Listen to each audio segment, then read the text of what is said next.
the world would not be the same. Few people laughed. Few people cried. Most people were silent. I remembered the line from the Hindu scripture, the Bhagavad Gita. Vishnu is trying to persuade the prince that he should do his duty, takes on his multi-armed form, and says, "Now I am become death, the destroyer of worlds, destroyer of worlds, destroyer." When one side launches nuclear missiles, the other side detects them and fires back before impact.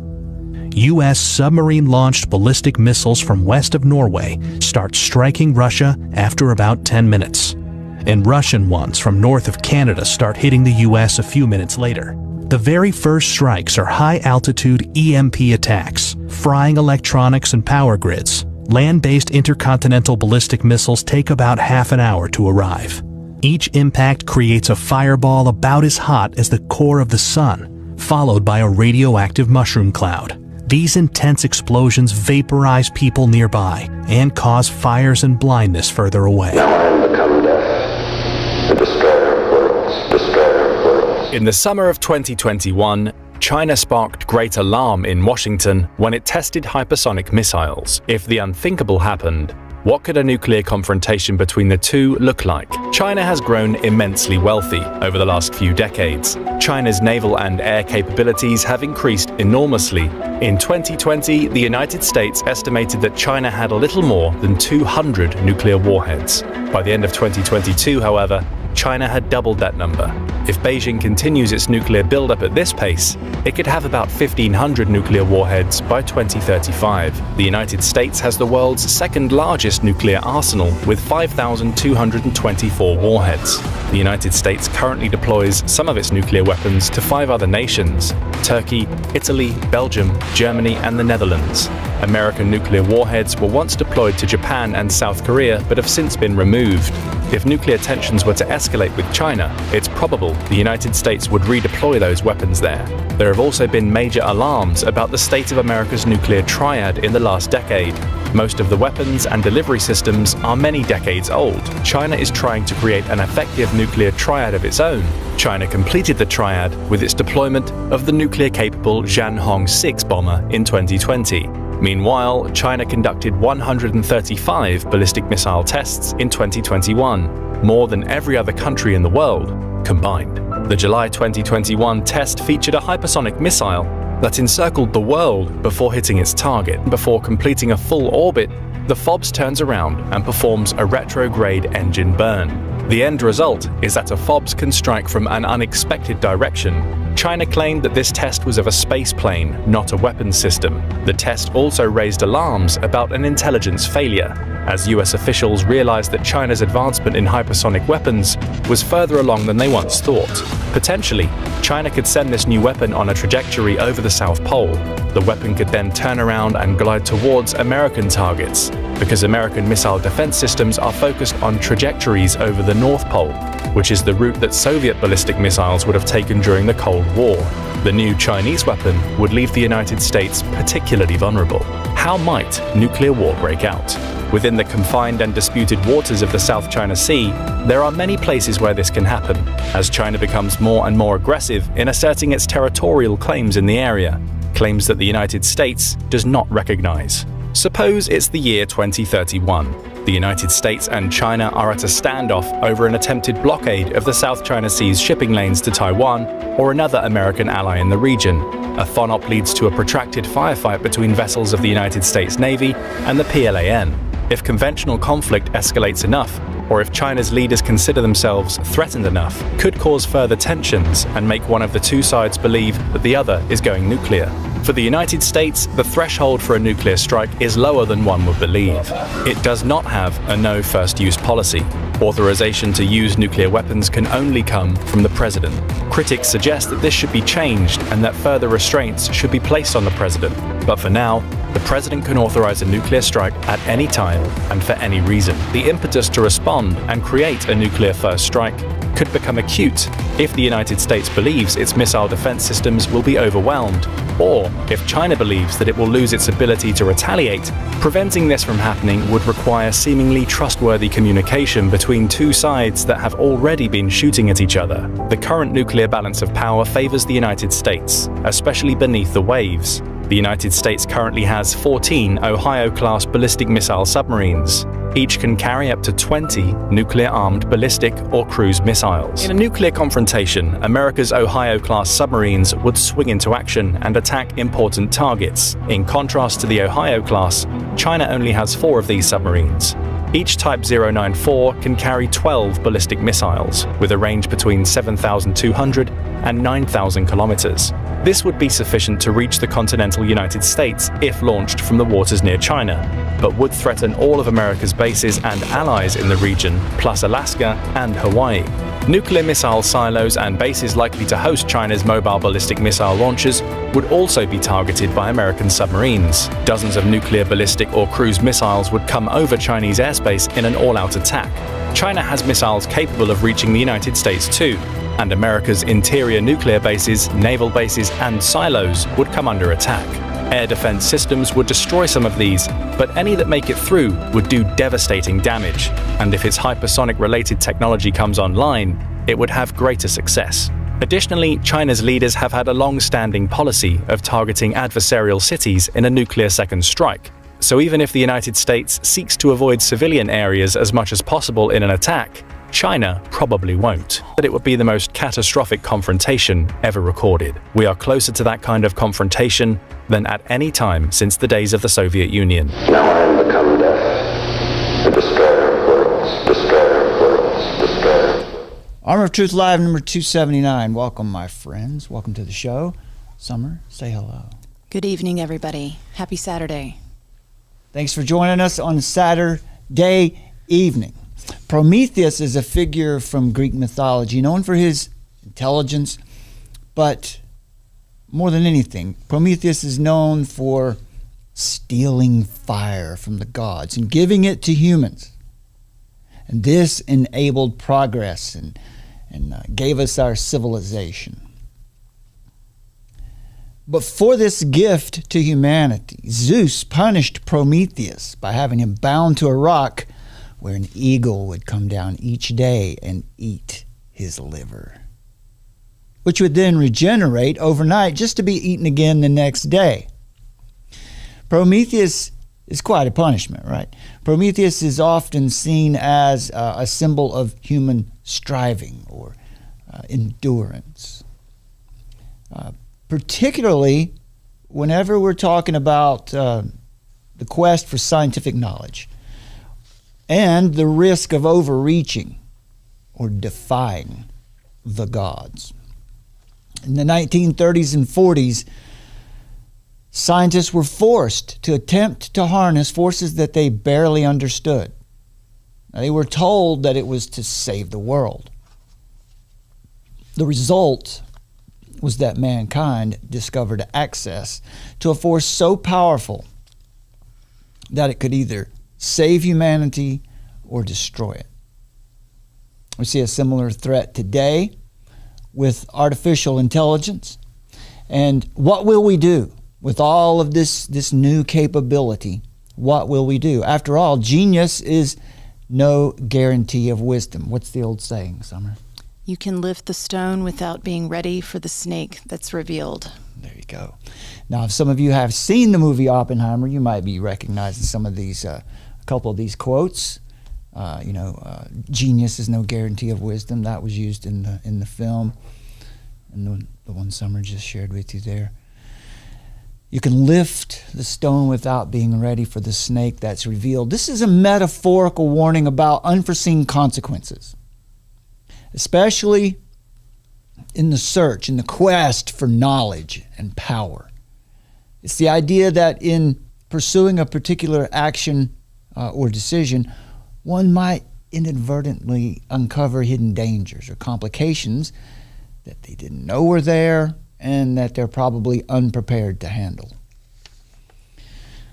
So the metaphor of the snake under the rock applies in many ways. For example, not everything in the unseen realm is harmless, right? Summer, last week we were on here talking about speaking into the darkness, right? Talking about getting messages from the darkness and from, ghosts. Correct. You wouldn't want to be doing that. No, that is, you don't know what's out there. So everything in the unseen realm is not harmless, right? That knowledge of the unseen realm must be tempered by wisdom. Now, this is a common concept throughout Greek philosophy, but Proverbs 4:4-7. Then he instructed me. Now, let's set the context here. This is King David talking to Solomon, trying to train up his son. He says, then he instructed me and said to me, let your heart hold fast my words, keep my commandments and live. Acquire wisdom, acquire understanding. Do not forget and do not turn away from these sayings of my mouth. Do not forsake her, wisdom, and she will keep you. Love her and she will guard you. The beginning of wisdom is acquire wisdom. And with all your acquiring, acquire understanding. You see there, wisdom and understanding. But Proverbs 1:7, to go back to the beginning of the Proverbs where it starts out talking about wisdom. The fear of the Lord is the beginning of knowledge, and fools despise wisdom and instruction. Proverbs 9:10, the fear of the Lord is the beginning of wisdom, and the knowledge of the Holy One is understanding. So we're seeing here, what is it that we need to temper our knowledge with? When we go seeking knowledge, what do we temper it with? Psalm 111:10, the fear of the Lord is the beginning of wisdom, a good understanding.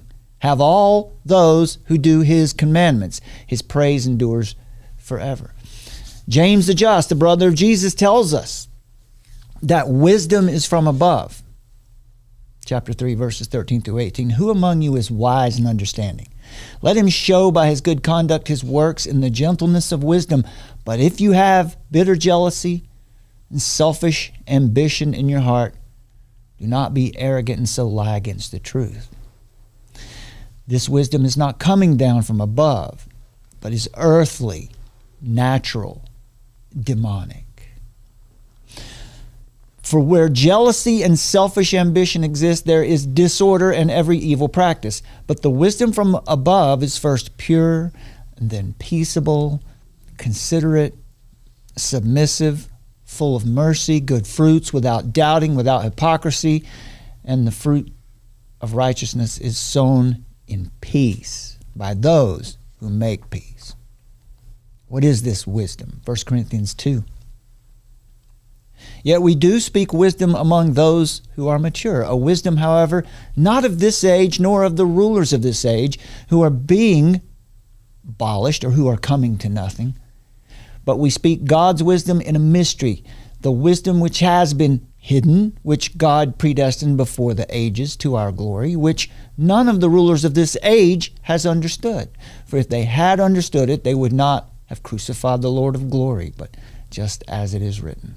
Things which eye has not seen and ear has not heard, and which have not entered the heart of man, all that God has prepared for those who love him. But to us, God revealed them through the Spirit. For the Spirit searches all things, even the depths of God. So this is where wisdom comes from. We can talk a bit about, just a little bit about the Oppenheimer movie. Now, some of that, what you heard there in the opening clip was, if you were able to hear, that was J. Robert Oppenheimer. And quoting from the Bhagavad Gita, sacred text of the Hindus, now I am become death, the destroyer of worlds. He said that this is what came to mind. Is that right, Summer? He was just, this is what came to mind for J. Robert Oppenheimer after the fact. This is after the fact when the Manhattan Project was finished.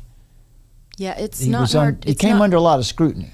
true. It's not hard to find out that he used Hinduism as a way of making sense of all of his actions, actually. He really loved the Bhagavad Gita, and he learned Sanskrit, so he knew how to read it, and he definitely openly admitted that that the Gita was one of the books that most shaped his philosophy of life, actually. Yeah. Which is interesting because Oppenheimer was troubled. He was troubled with visions of the unseen realm all throughout his life. He didn't know how to reconcile these possibilities with the conflict between good and evil. And back in the before the 40s, if you go back to the 30s and the 20s, you go back to the 1800s and on back, scientists were like mystics. Yeah, they had more of a, they were associated more with the ethereal people. They were the people in society who could see beyond the physical realm, right? And he had an interest in the Hindu classics, apparently, and the esoteric Western writers as well. So if you think about him also with Jack Parsons and what Parsons was involved in too, being a Crowleyan and into Thelema and all of this. So this was quite in vogue for these scientists and experimenters of the time to be drawn in by the esoteric.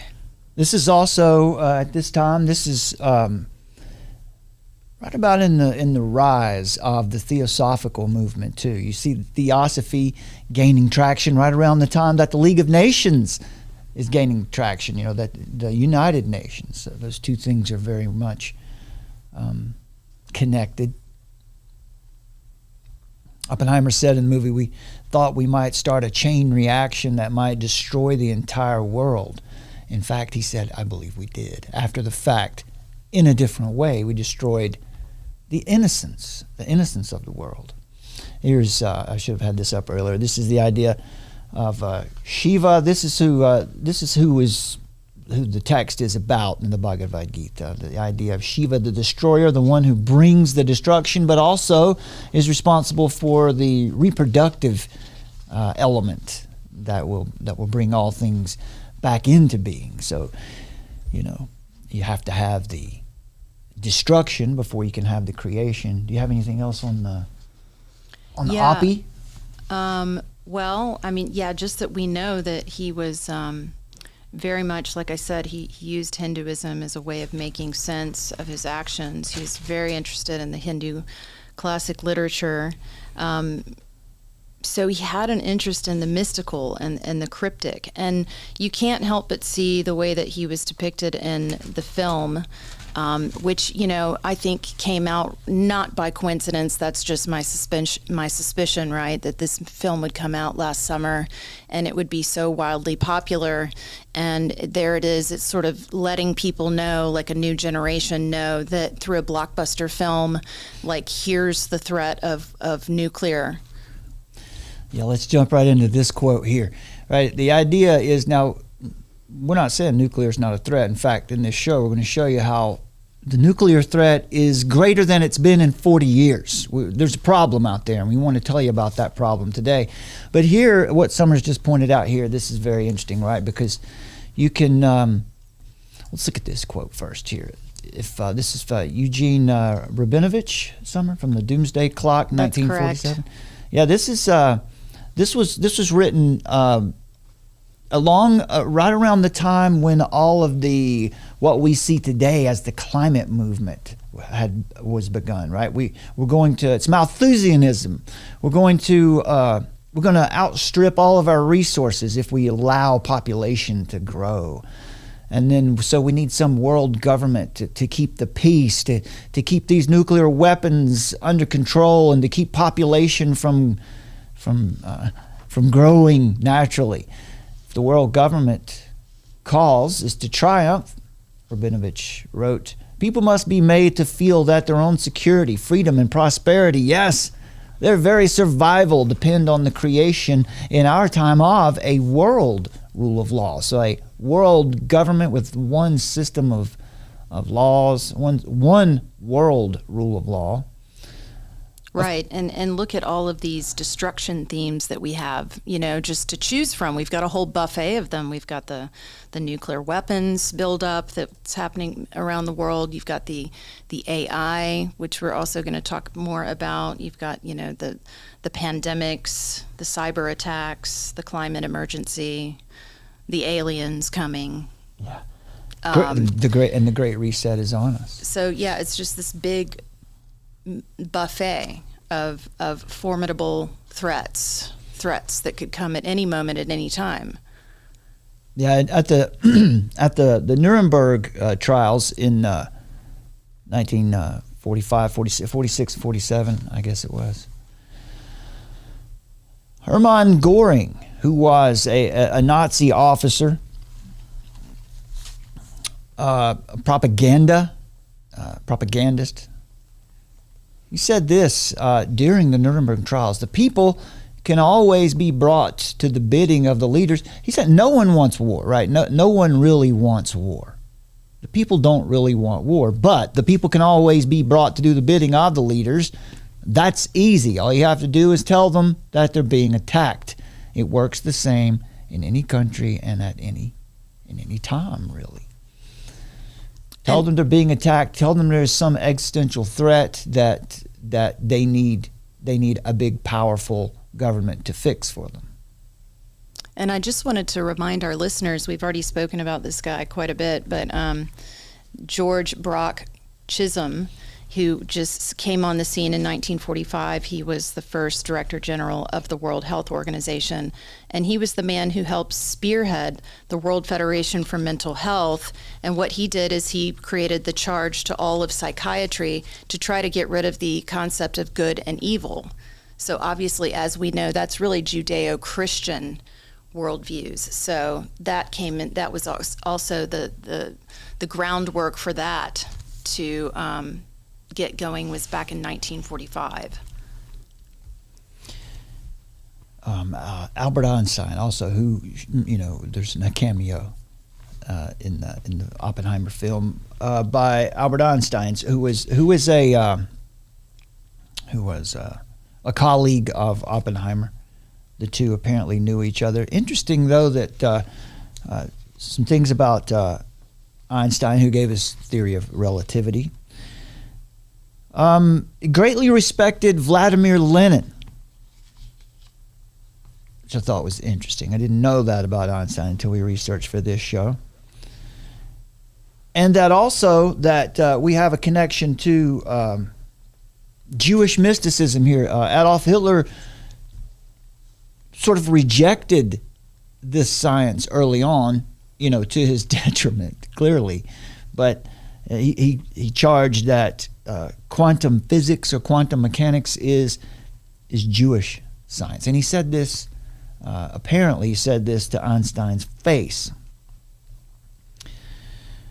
But the truth is that nuclear research produced the power to both destroy the world or to save it.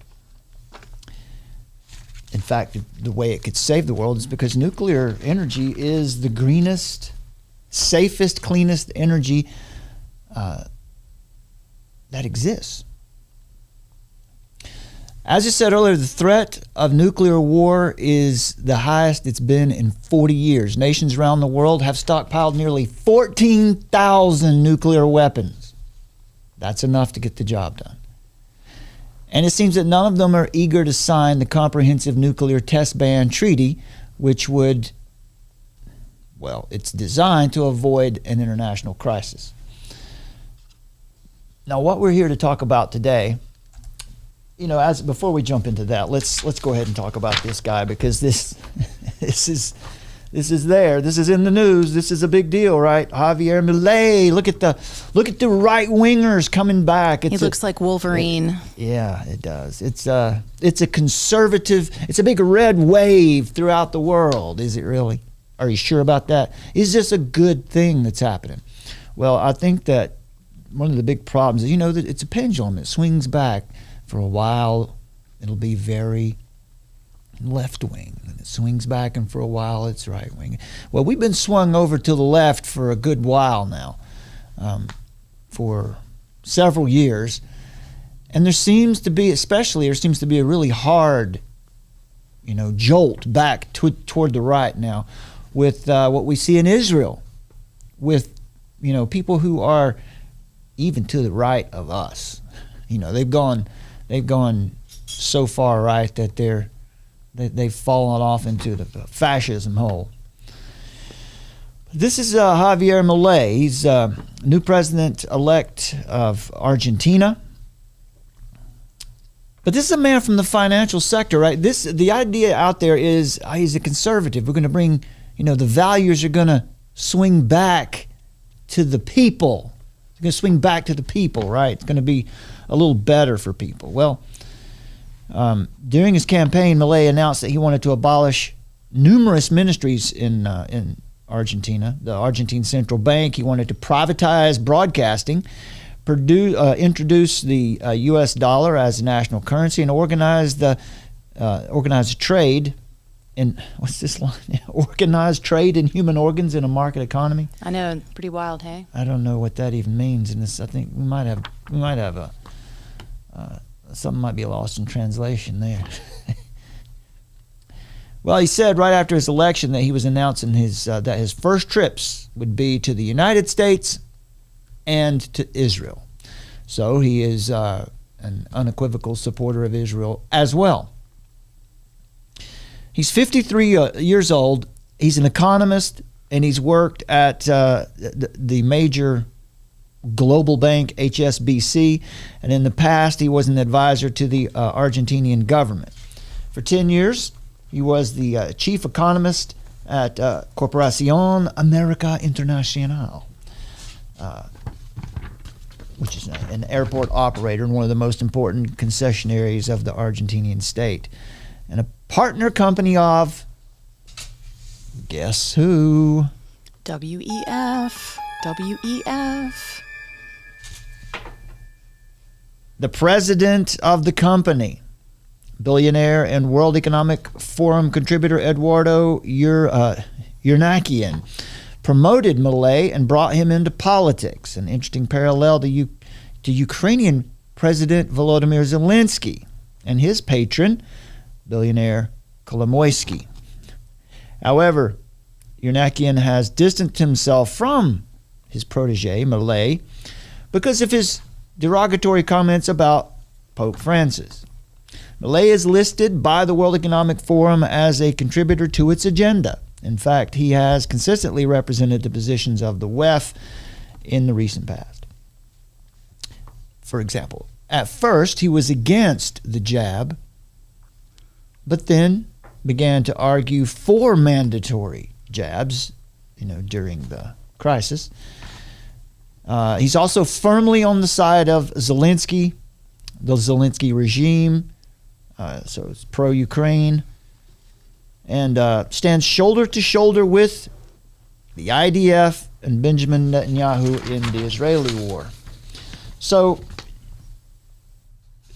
at the end of the article, it says, in any case, one thing is certain. As President Milei will pursue the agenda of the digital financial complex from day one, he's going to submit to the Fed, which is now dependent on BlackRock, and launch the toughest and harshest austerity program in South American history to date. However, this will put him in direct confrontation with the majority of the Argentinian population. So you can expect more disillusionment coming out of South America soon. More social upheaval is probably to come. Right? This swing back to the right is probably not going to be a great thing for us. Well, is it even? Because he says that, he's consistently represented the positions of the WEF. Yeah. And he's a contributor to their agenda, so. Yeah, well, WEF has their version of right wing. So they install these people in these countries. They can make them look whatever flavor they want. Yeah, what's interesting about this case here I found in this article, until the 1950s, Argentina was the richest country in South America. Yeah. Had a standard of living comparable to Europeans. But over the years, Argentina has become increasingly indebted. Therefore, it has become more and more dependent on the International Monetary Fund. That's how it's done. This is how nations are taken without wars today. Mm-hmm. Here's what's interesting. The election campaign that brought Milei to power took place at a time of extremely difficult social and economic conditions for the Argentinian people. 50% of Argentinians are dependent on the state dole. Something like we would call welfare or unemployment benefits here. 50%. Half the people there. And 40% live below the poverty line. To date, Argentina has received more than 20 loans from the IMF. That means they're never getting out of that debt. That means Argentina is bought and paid for. It's now owned. It's never going back to the people. It's not going to happen. It's been captured. They've also had the largest loan ever granted by the IMF, $57 billion in 2018. You think they're paying that back? It's not happening. The country is currently in debt to the IMF to the tune of $44 billion at the moment.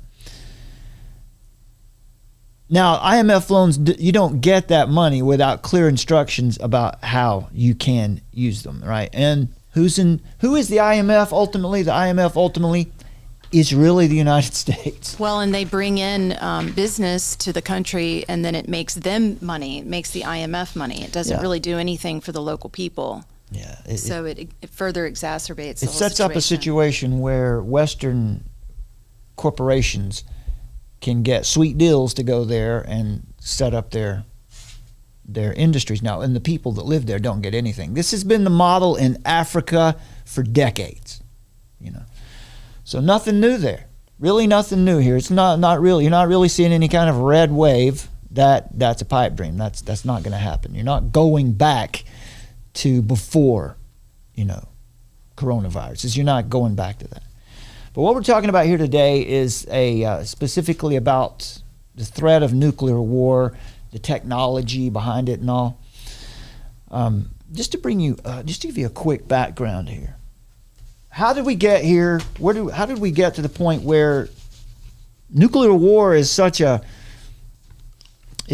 prevalent in our conversation today? Well, we can go back in just a little bit of a background in you've got a blockbuster here. Film. Yeah, that does, and that puts it back into consciousness and gets people thinking about it again. Remember, whether there's going to be a war or not, it's pretty easy to get the people behind any movement if you can convince them that they're being attacked, or that they might be attacked, or that they're under a threat. For the past 70 years, give or take a couple, 7 decades, this has been going on. From 1945 to 1950 is known as the dawn of the atomic age. The United States conducted its first ever nuclear test in 1945, codenamed Trinity, in New Mexico. And then it subsequently dropped 2 atomic bombs, one on Hiroshima, one on Nagasaki, Japan, which ended World War II. That was a good thing that it ended the war. But the first test was codenamed Trinity, conducted on July 16th, 1945 in the Jornada del Muerto Desert. That means Dead Man's Journey. That's where the first test took place, in Dead Man's Journey Desert in New Mexico. This was really a pivotal moment in the history of mankind. It marked the dawn of the nuclear age. Now, this nickname, this code name for the test, Trinity, is attributed to J. Robert Oppenheimer, who was the scientific director of the Manhattan Project. And Oppenheimer, as we've already pointed out, had a penchant for literature and deep philosophical thinking. And he said that the name was inspired by metaphysical poet John Donne's Holy Sonnet 14, Batter My Heart, Three-Personed God. In this sonnet, the three-person God refers to the Christian Trinity, the Father, the Son, and the Holy Spirit. But, Summer, as you pointed out earlier, there is another Trinity that probably Oppenheimer is more familiar with, which would be... Yeah, the Oh, sorry about that. That's all right. The Hindu Triad, actually. So Shiva is the one that was known for saying about the destroyer, now I become death, the destroyer of worlds. So that's associated with Shiva. But the Hindu Triad would be Brahma, Vishnu, and Shiva. Brahma, the creator, Vishnu, the preserver, and Shiva, the destroyer. But remember that the destroyer is also the creator. It's apparently very much one and the same. Shiva is known as the transformer. So the deeper symbolism is that we can overcome our inner demons and embrace the shadow within through self-awareness, self-awakening, and self-control. By working on ourselves, we can transform the darkness into light, both within and around us. So Brad and I couldn't help but think about how that sounds an awful lot like Kabbalah. Sounds like Kabbalah. Sounds like Gnosticism. New Age. So what it really Eastern. is, this is the carnal urge of man to create his own gods. This is what you usually get. This is why there's so much in common with all of these movements. When you get into mysticism, they're all very similar. Ultimately, humanism. Yeah. So the Trinity. So the code name for Trinity came from Oppenheimer, but it was a major point in history. It was kind of a metaphysical transformation. Also, that might be a way to look at it. It marked, as Summer pointed out, Shiva is transformation. So he might have thought that this transformative moment in human history needed some kind of code name that was befitting of it, of this scientific triumph. You know, he wanted to bring it some philosophical depth, while maybe also making sure no one missed the foreboding nature. Or remember, we also had a comment about, like, doesn't this sound an awful lot like the Great Reset? Because you're going to transmute, you're going to destroy and transmute and create something new. Yeah, what the Great Reset was known as early on was the Great Transition. Yeah. You know, so that was it's a transformation, right?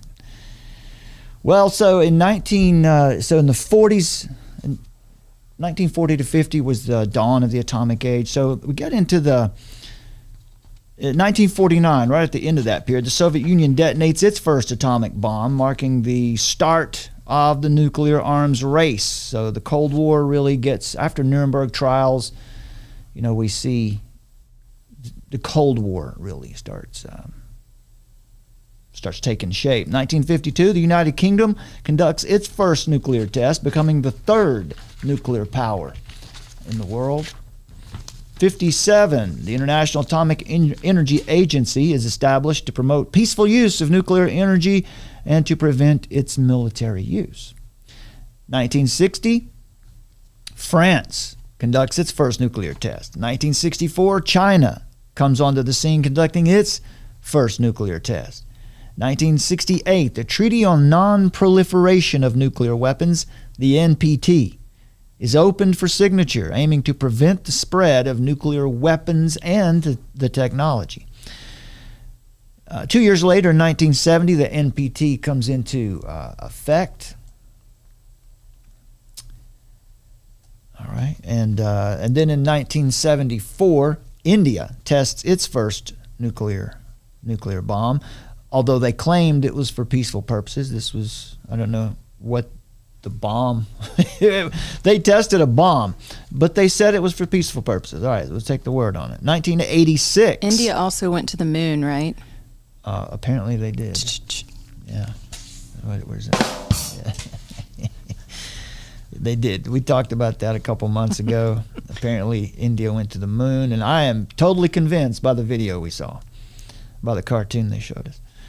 So anyway, the Non-Proliferation Treaty comes into effect in 1970. And then in 1974, India conducts its first test. 86, to get to the 80s, this is the heightened Cold War tensions and arms control.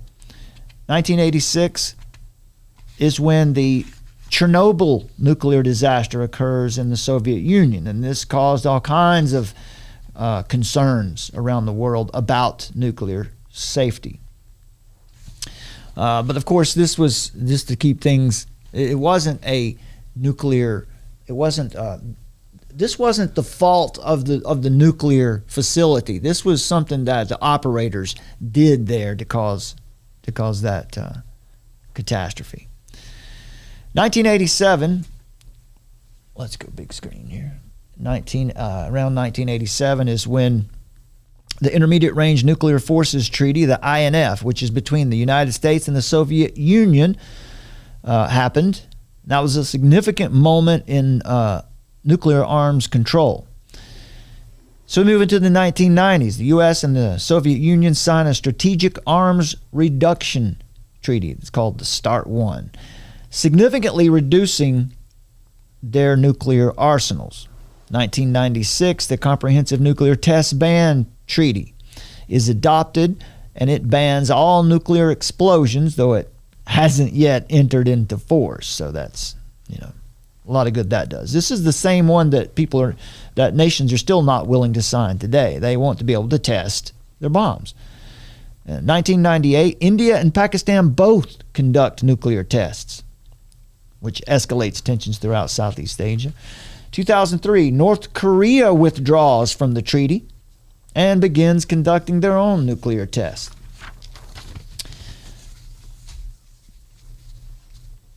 Between 2006 and 2010, the international community becomes more and more concerned over the nuclear capabilities of Iran, what's going on in the Middle East.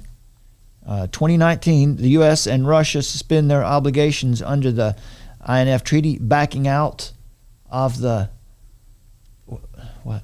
I was going to say, do you want to move the... Yeah, there we go. Okay.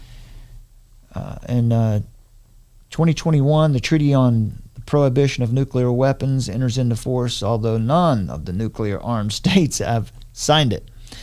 So this is the evolution of nuclear technology. It's really been a central thread in international relations since the middle of the 20th century and has continuously shaped diplomacy and security dynamics, and nothing has changed. As we sit here today, we're talking about the Manhattan Project, which was a monumental, secretive undertaking during World War II.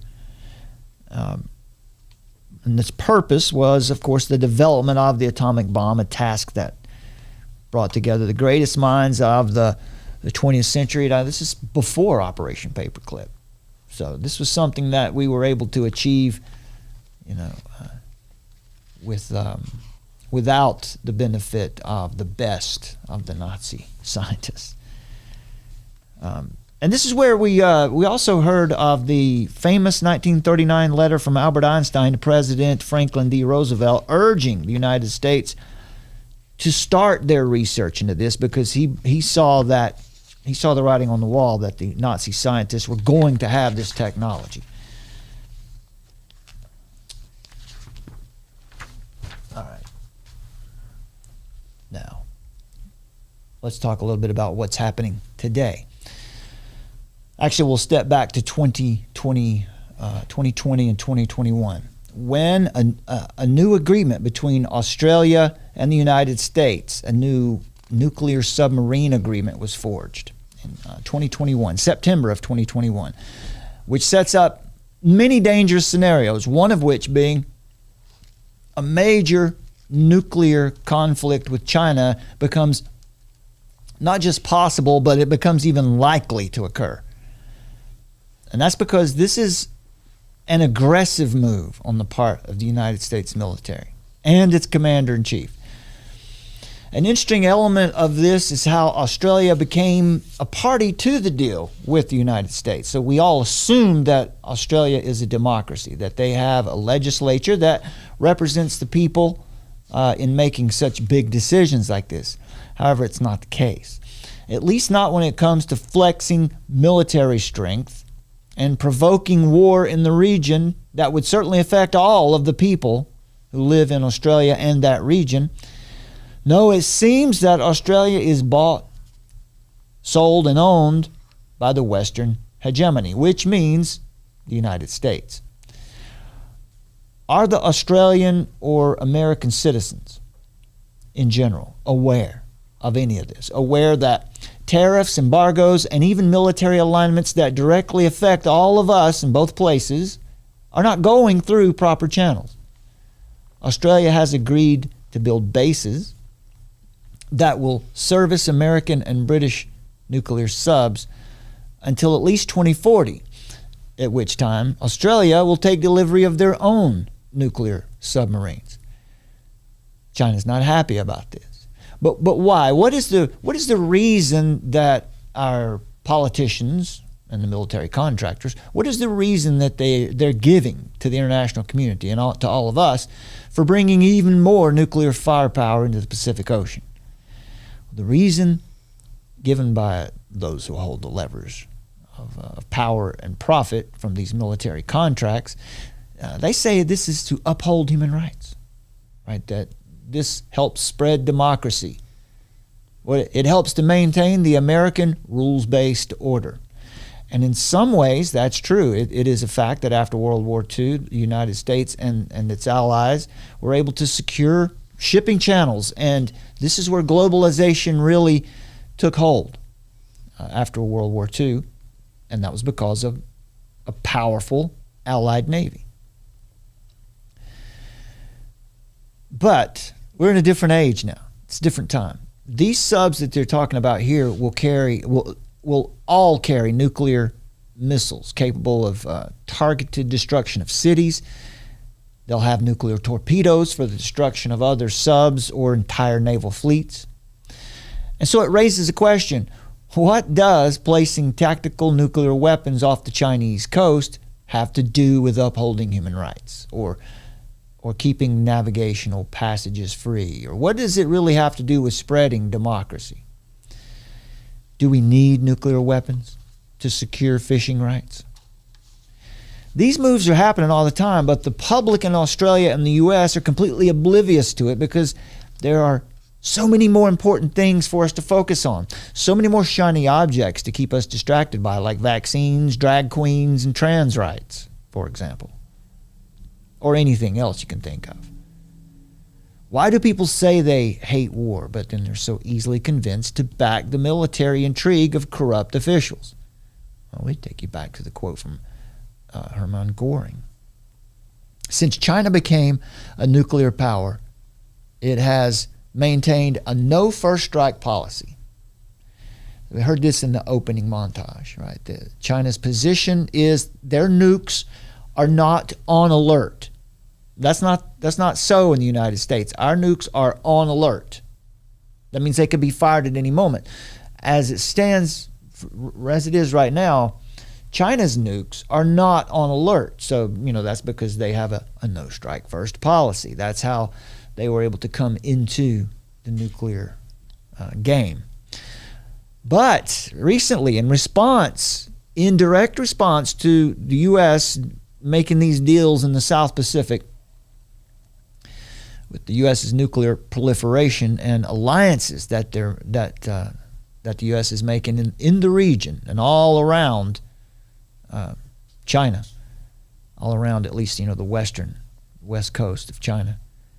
A top Chinese diplomat warned that it's time to reevaluate their promise to only use nukes in retaliation. In other words, they're rethinking all this now. Maybe we want to put our nukes on alert. Beijing's former ambassador to the UN, Xia Zukang, said China must make the first nuclear strike against the United States if Joe Biden continues to defend Taiwan. Pretty clear. He said the unconditional no first use is not suitable anymore. He went on to say, as the U.S. has built new military alliances and has increased its military presence in our neighborhood. There's something called the Shanghai Corporation, the SCO, Shanghai Corporation Organization. Now that's essentially unified Asia. It looks like this. This would be, so this is why we don't take the BRICS very seriously, because This is the one you need to be looking at. The Shanghai Cooperation Organization. It is Unified Asia, an alliance of Unified Asia. Immediately after the U.S. made this nuclear submarine deal with Australia, the SCO military chiefs called a meeting. And here they are. What's not being reported so much in the Western media is that also, guess who just joined? Guess who just joined this group? Time's up. It's Iran. Iran is a part of this crew now as well. September of 2021, Iran came on to the Shanghai Cooperation Organization, came into this allied Asia. It was big news. You probably didn't hear about it, right? With the war in Ukraine, now potentially war spreading through the Middle East as well. This is a huge story because it involves the Western Bloc of NATO nations who are standing in opposition to this newly unified Asia. That's a formidable foe right there. Because unified Asia has China, Russia, and Iran as its apparent leaders. You can see also there you've got India and Pakistan as observer nations. Both are nuclear powers as well. Also, we know that China has a growing maritime presence in Egypt's ports and the Suez Canal. Oh, yeah. Yeah. Yeah, they're everywhere now. Now, of course, as I said earlier, these the military chiefs of the Shanghai Cooperation Organization, Unified Asia, held a meeting in Russia, Orenburg, Russia, September of 2021. The chiefs of General Staff is what they're called, of the Armed Forces of the Shanghai Cooperation Organization. Member states held a meeting at the Dongus Training Range in Orenburg Oblast, Russia on September 23, 2021. They expressed concern about the new risks in the situation of Afghanistan, posed by the hasty withdrawal of troops from the country, leaving a vacuum there, a big problem. They also jointly signed the minutes of the meeting of chiefs of general staff of the SCO member states. So they solidified their alliance. On the same day, Chinese General Li Zucheng met with Russia's chief of general staff, General Valery Gerasimov. Is that right? Gerasimov. In a separate closed-door meeting. What do they have to talk about? Probably all of this nuclear buildup in the South Pacific. How much of this have you heard in your favorite daily news feeds? Well, the United States Submarine Force, as we talked about earlier, consists of 4 operational classes: the Ohio class, Los Angeles class, Seawolf class, and the Virginia class, all of which are nuclear powered. Nuclear propulsion, in other words. Totally, the total fleet that the U.S. has of submarines, we have 70 submarines in our fleet. 14 of them carry ballistic missiles. This would be nuclear weapons. There are 4 Special Forces Black Ops submarines. You don't know what they carry, but we have to assume they carry some heavy stuff. And as far as the rest that are nuclear-powered attack submarines, we have 52 of those. The UK has 4 nuclear-powered subs that will be cruising off the Chinese coast. They'll be there's something I think they're called the Vanguard class. They have 4 different subs like that, but they all carry American nuclear submarine-launched ballistic missiles. The United Kingdom has deployed this Vanguard-class submarines with American-manufactured Trident II nuclear-armed submarine SLBMs. And these missiles were leased from the United States under arrangements negotiated with the Reagan administration in 1982.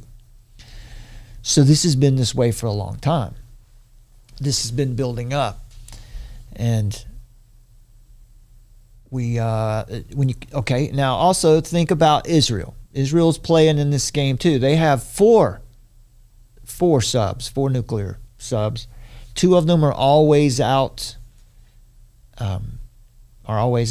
cruising, and they're also equipped with American ordnance.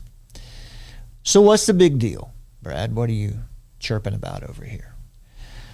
What if, just think about it this way, what if Russia started parking its nuclear submarines in Cuba?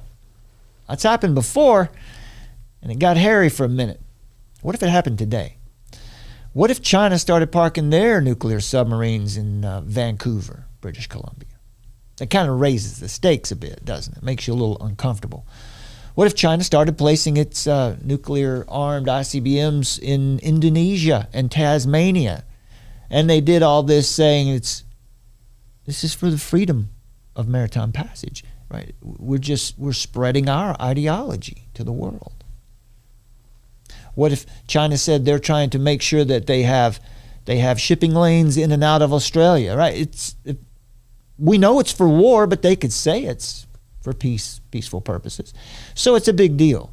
All of these developments, combined with what we have seen and learned about our leaders' general indifference to sacrificing the lives of their own citizens to the whims of so-called science, and a strange report issued by a U.S. intelligence think tank many years ago that predicted some massive drop-offs in global population, particularly in Western nations and their allies, including a forecasted 70% drop in the U.S. population. That's over 200 million people gone. It's called the Deagle Report. Some of you may know about it. This is the Deagle website. This is Deagle.com. And given what we've seen since 2020, before 2020, the Deagle Report was considered, I don't know, sketchy maybe, just because its predictions were so shocking. Well, with what we've seen in the past 3 or 4 years, it's worth another look. The Deagle Corporation is a minor branch of U.S. military intelligence. It's one of the many secretive organizations that collect data for high-level decision-making and prepare confidential briefing documents for agencies like the NSC or the NSA, the National Security Agency, the United Nations, also for the World Bank. So all of that considered, who their customers are, tells us that Deagle's not a hoax. So there are two possibilities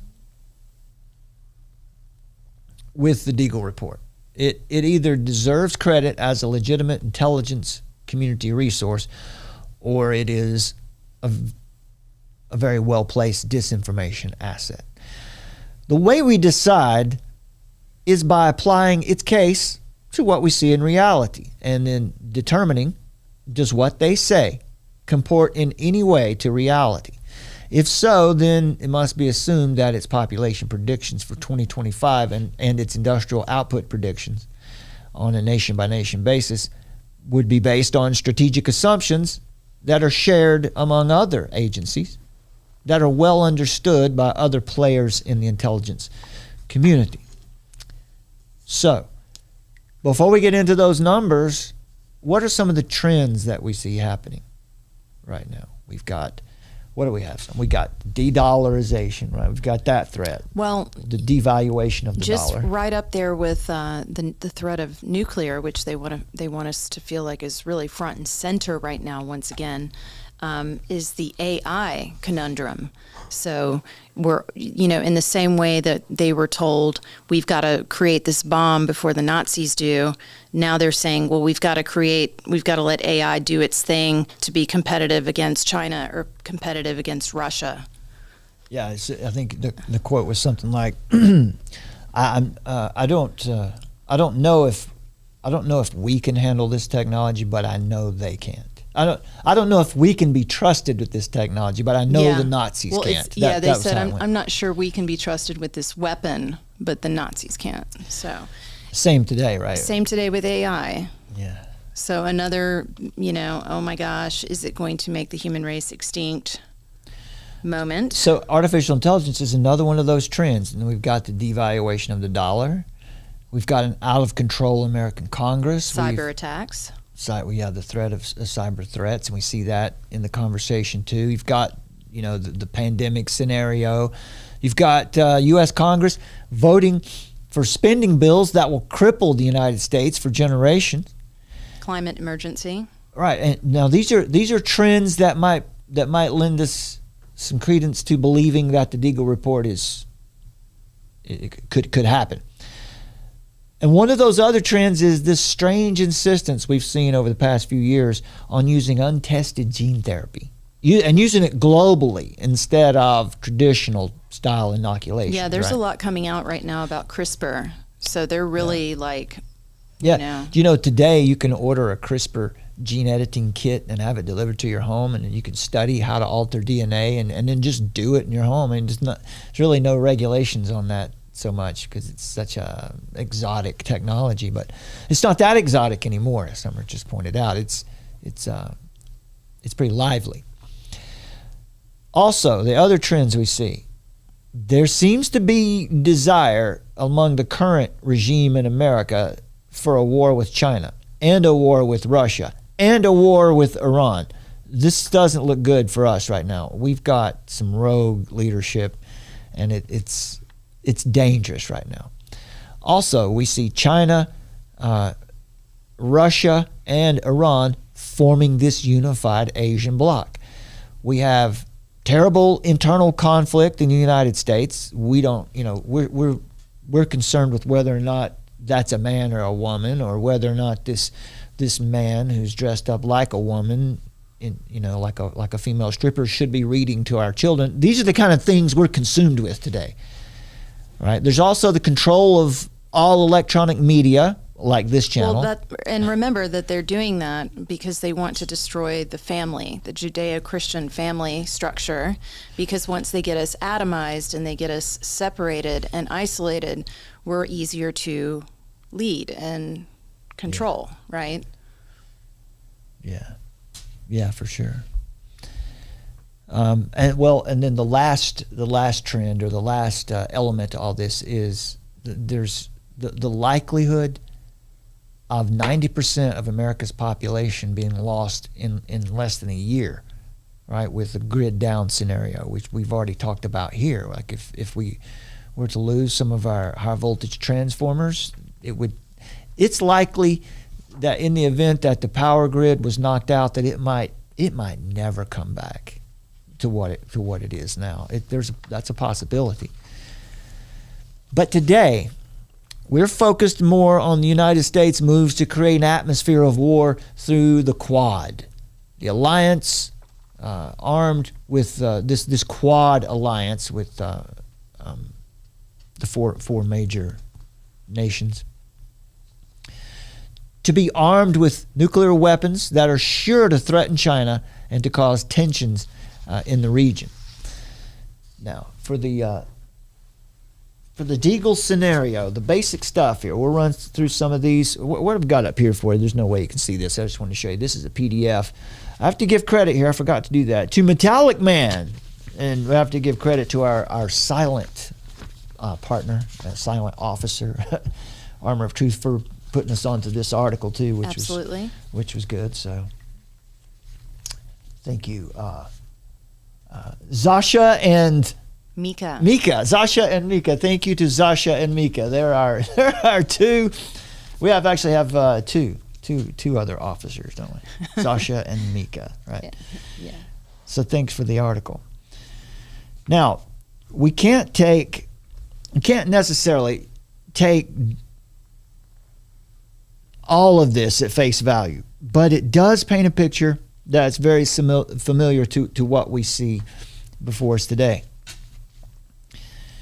The Deagle Corporation was asked to explain the thinking behind its strange set of population and output figures. I guess I just need to show you a couple of these predictions. Here you go. This is what the Deagle Report said for these nations, the United States, Great Britain, and Australia. This is how much their populations would be reduced by the year 2025. What's strange about this is that when you look at this, when you look down through here and see which of these nations are going to suffer the most loss in population, you see that it's the Western hegemony. It's the ones that are associated with the United States and its allies. But when you go over to the Asian alliance, the one we just mentioned, isn't it interesting? India and Pakistan are predicted to see growth.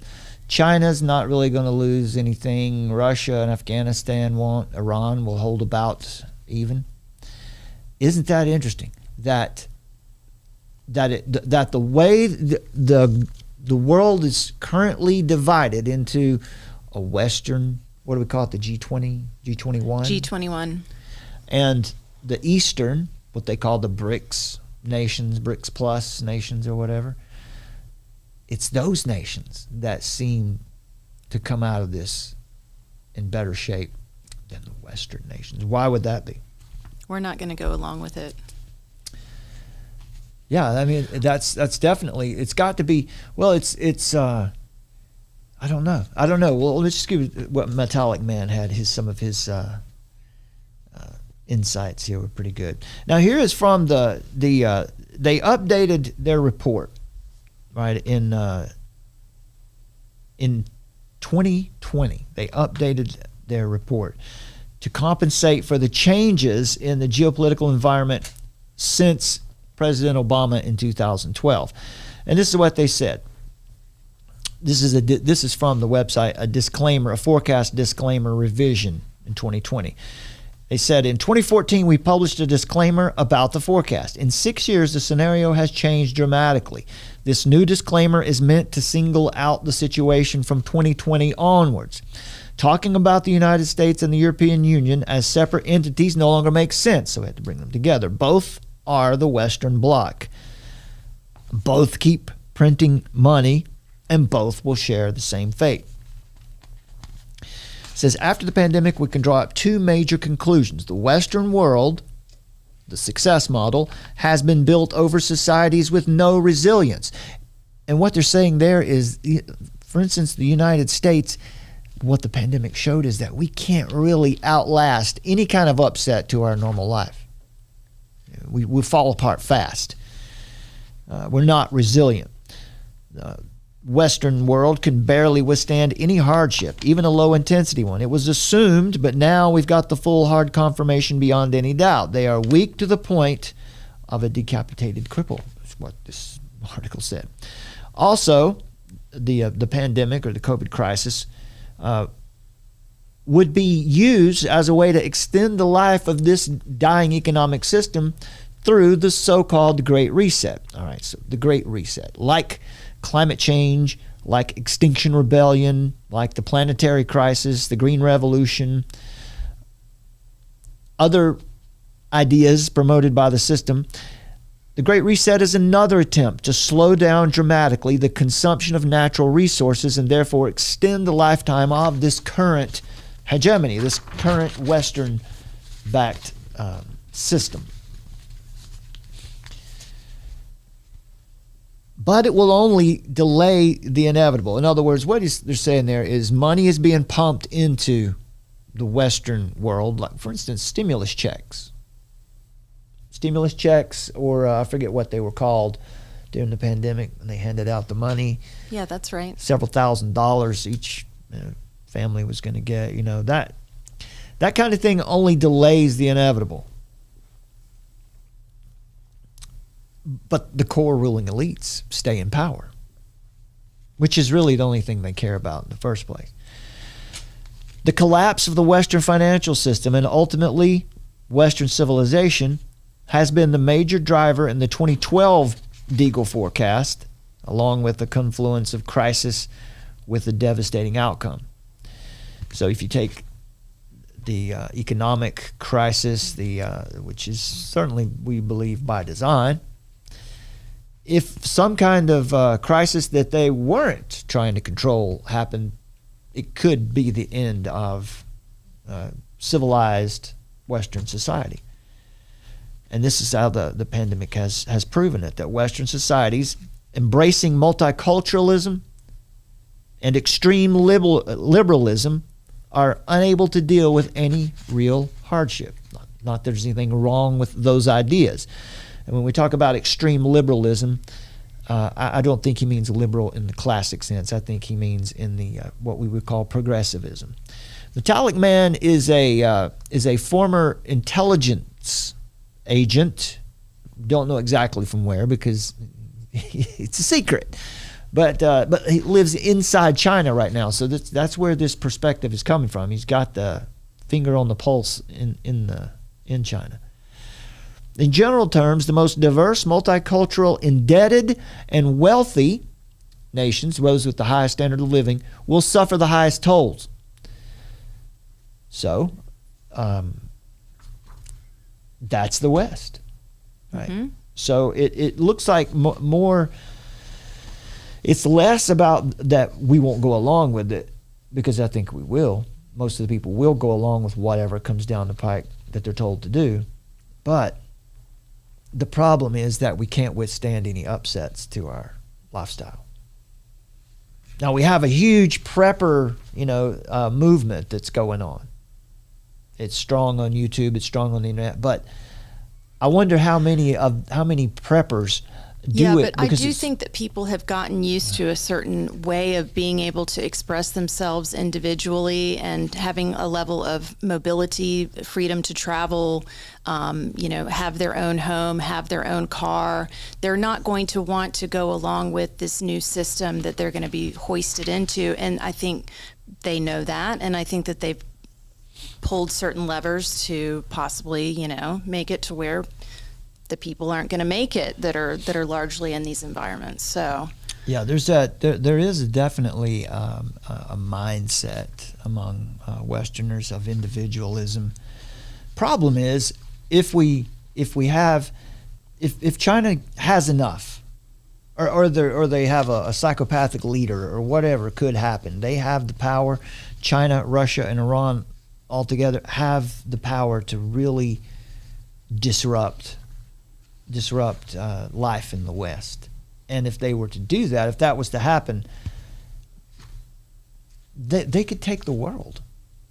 Well, but think about how like China and South Africa and a lot of these countries are actually very much in control and in cahoots with the United Nations and with the World Economic Forum. So a lot of this is theater.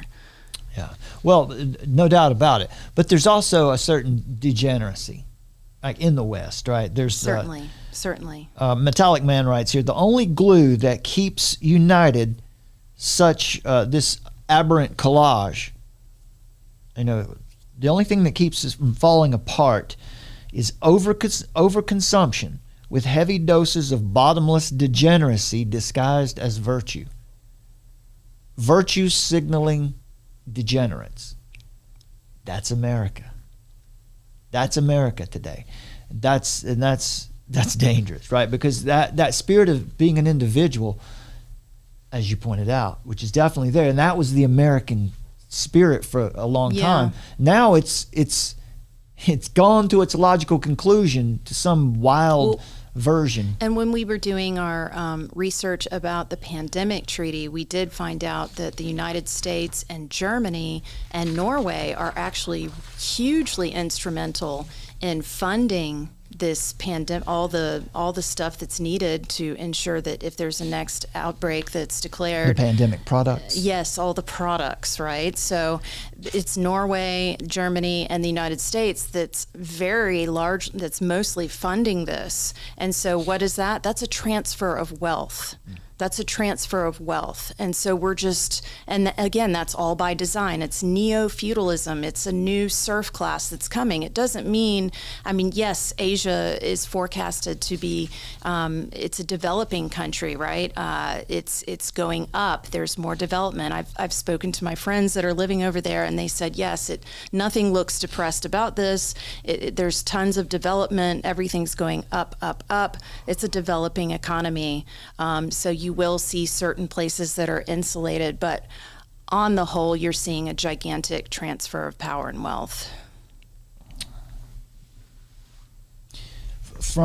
You're saying they're seeing transfer of wealth. Take from Norway, take from the U.S., take from Germany, and give all of those resources and apply it, with equity around the world. But in doing so, you're actually making those countries a lot poorer and a lot weaker and a lot easier to become vulnerable, and that's by design. No doubt. We've identified that one pretty well over the past couple of years, that part is definitely by design. There's another element to take into consideration with these numbers that we see in Deagle. Just we're assuming that it's based on real data, and assuming that this is something that happens. I don't think it's going to, but we'll just. I didn't think 2020 would happen either, but. God is in control. Yeah, but God is in control, and I'm not, so I can be surprised. Yeah, definitely. So, but we see here in these numbers, this could also represent a migration out of the West to some of these other nations. I don't know, but what about these other, what we call lovingly second and third world nations? Western powers are not going to take over the second developing nations.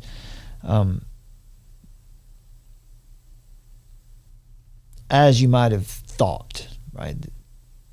As it did in the past. Because they won't be able to. Because they won't be able to control their own nations, their own cities. So they can't take control of places that are far away. It's just a theory. If the developing nations remain tied to the former world order, then they will go down with the Western powers. So whoever is aligned with the Western powers will go down with them.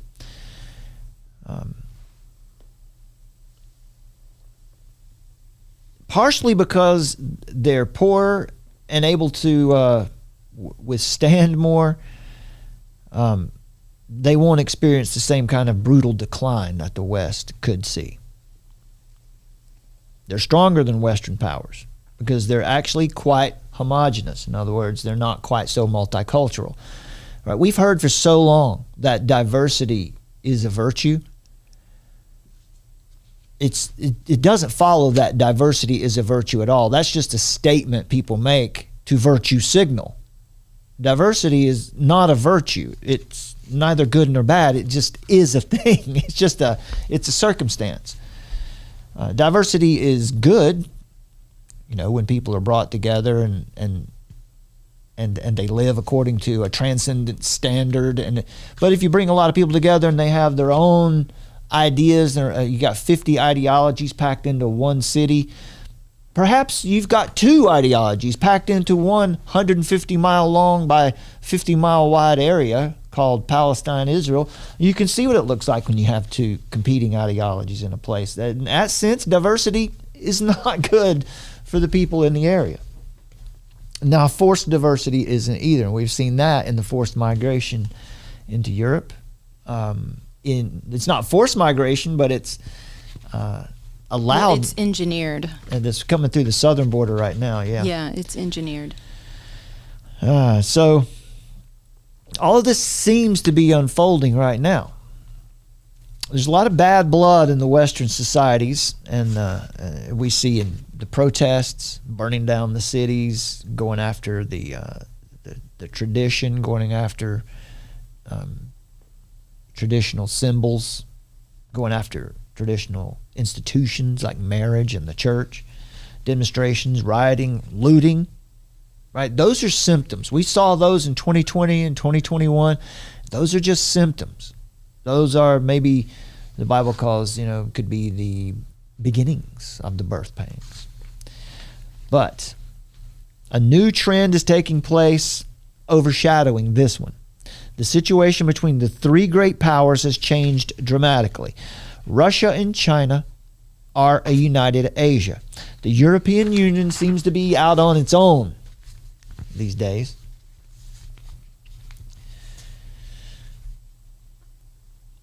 Russia has been preparing for a major war since 2008. They've got themselves a war now. And China has been increasing her military capabilities for the last 20 years. Both in military and economic terms, China is at the same level, and in some specific areas, they are far ahead. What is the potential for open war, for open hostilities? 6 years ago, this article is a couple years, so this is more like 8 years ago, the likelihood of a major war was very small. It's still not huge today, but it's more than it was. Since then, it has grown steadily, and today is by far the most likely major event that we could see in the 2020s would be a third world war. The ultimate conflict could come to form in a couple different ways. A conventional conflict involving at least two major powers that escalates into an open nuclear war. Or you could see a Russian with possibly China do a sneak attack, a first strike against the United States and its allies with some of this new weaponry that they have, that they've worked on acquiring and developing together. Also, we've seen massive failures in the Western intelligence apparatus. And we have a brainwashed moral superiority among our people in the West. The Western system,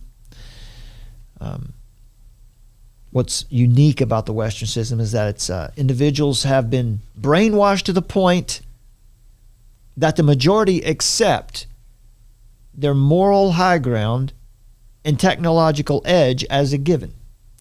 That's the United States.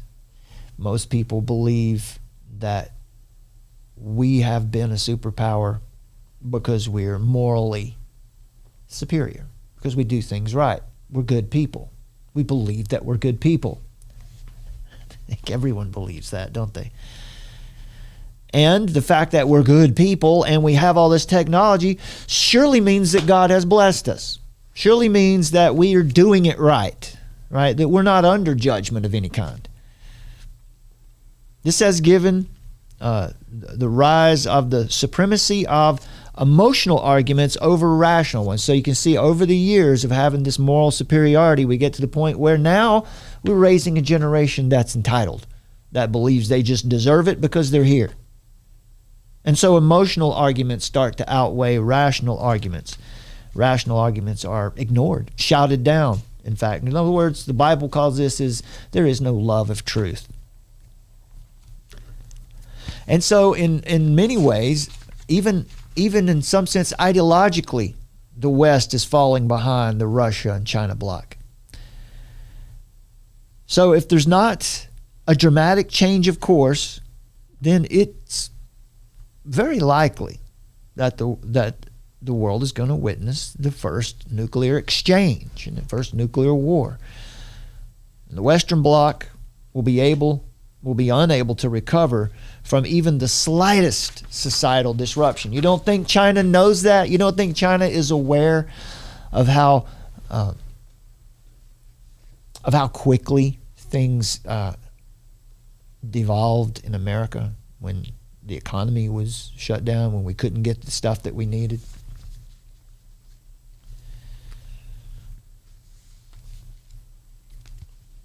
All right, so a quick recap. China possesses skilled leadership today. When we're talking about on a global scale, they're not sequestered to their own little universe anymore. Leadership might be psychopathic, but at least they're skilled in geopolitics. Russia and China are aligned militarily, and now Iran is in that group with them. And also, the United States government is in a mess.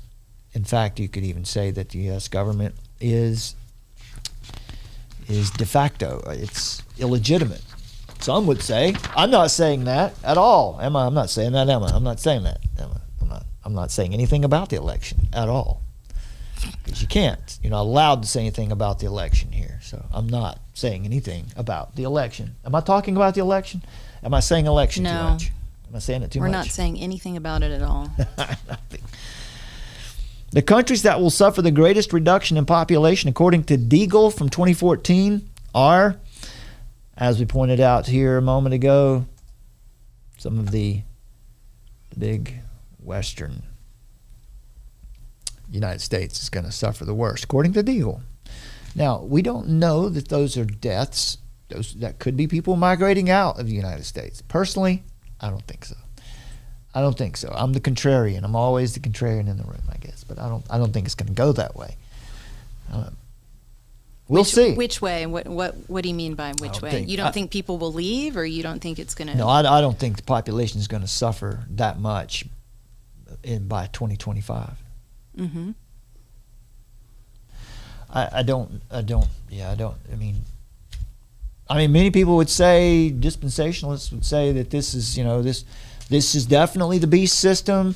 This is the tribulation and all that. Okay, that's an argument. But there's this new security alliance that we've been talking about between Australia, Great Britain, and the U.S., and it's called the AUKUS, the AUKUS. The AUKUS.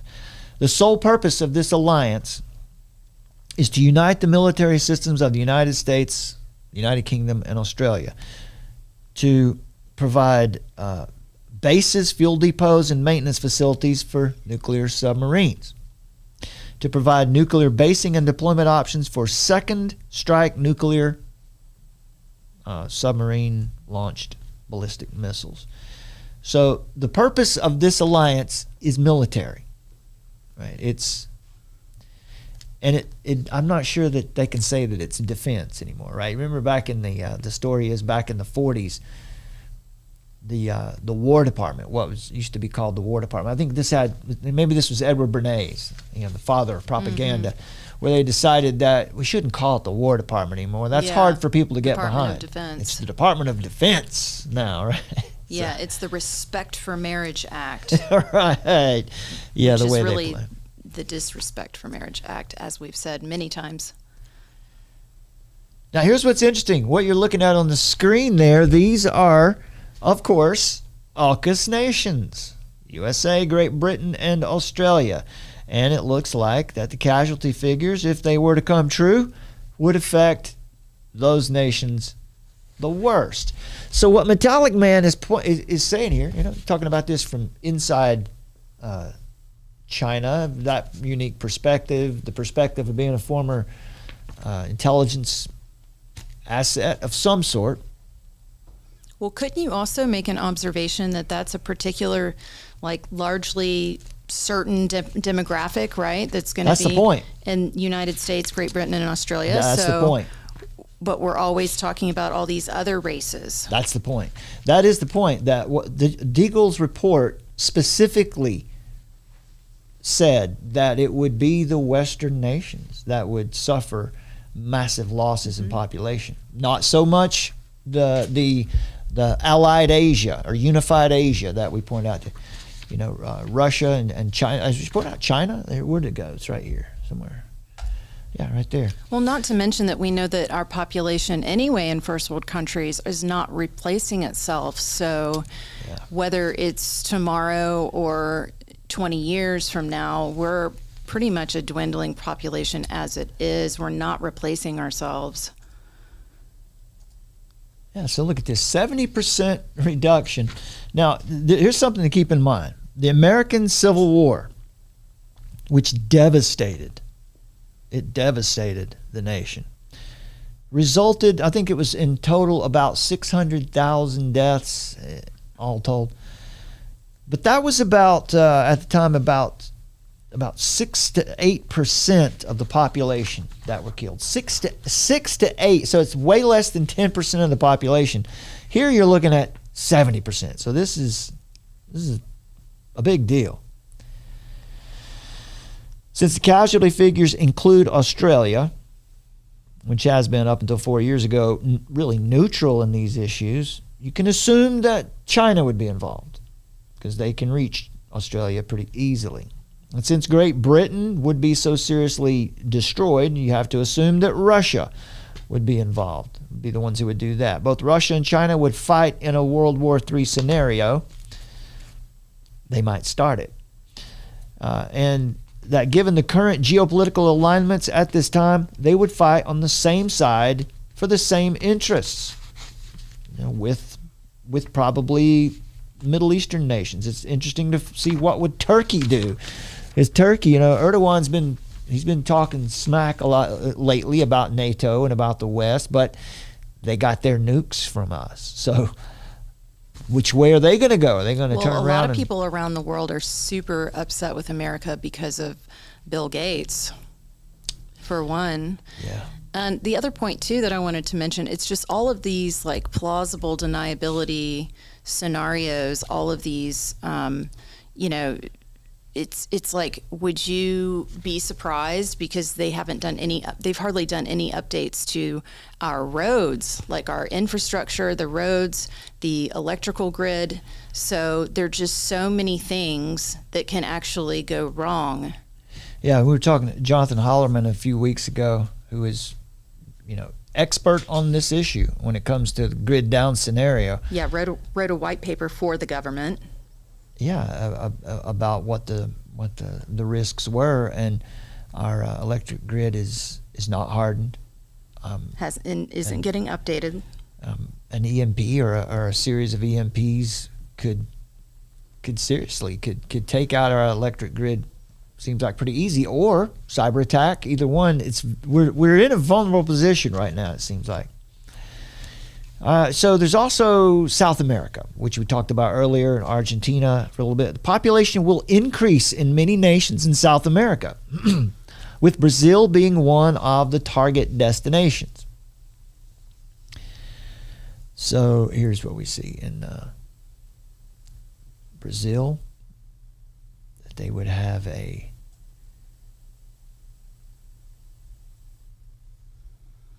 I do know that there you go. They would be up. They would be up in population. Yeah, I know that when I was living in Sydney, my Australian friends were very much concerned about China, about how China was taking over their country, like little by little, and they felt that was just inevitable. So, for what it's worth, their word on the street is they feel like China is their threat. Funny here too that look at this that Argentina would lose. Argentina would be one of the losers. Isn't that interesting? Given that we've got Malay now, we've got this conservative wave now. That's funny. It's not funny, haha. It's just funny, weird. Well, the members of the Unified Shanghai Cooperation Organization, or what we've already identified here, the members of Unified Asia, China, Russia, Iran, and the other ones, we've already pointed out here that they fare pretty well. These SCO nations fare pretty well, all things considered, according to the Deagle Report. All have projected population decreases under 2%, with both India and Pakistan gaining in their populations. There it is. So when you break down the Deagle Report, the data was taken, when you look at the history of, just even talking about the report, it was taken down from their website when it started circulating throughout the blogosphere back in 2014. The complete tabulated data Metallic Man has shared with us. I think some of this is probably something we can share with the folks. I'll if I drop it in the live chat right now, can you copy it from there? Mm-hmm. All right, folks, I'll drop this this Deagle PDF into the live chat right now. And you grab that link, folks. Grab that link because this is hard to get a hold of now. I couldn't find it on archive at all. I had to rely on this. So there's the link, and Summer will drop that for you guys who are watching this on replay. She'll have that in the description under this video. All right, so let's see. When we talk about around the world, Japan is supposedly going to lose a fifth of its population. Australia will lose a third of its. Canada will lose a quarter of its population. The United States will lose almost 3/4 of its population. And as we keep saying, keep in mind that Deagle reports that the worst hit will be the Western nations. Metallic Man writes here, these kinds of numbers and figures can only be associated with the American-centered disaster, right? It looks like where the most people are gone, whether they've died or they've migrated out or left, it looks like that the catastrophe would be centered in the United States. Not really a global catastrophe, more like a Western catastrophe. Because if it was a global disaster, then the casualty figures would be more uniform across these areas. As we said earlier, it could just be because Western people are too soft to survive. It could be that, but, time will tell. The closer the nation is aligned with the United States, the more damage or the higher death toll that it has, is what we see here. Now, when we talk about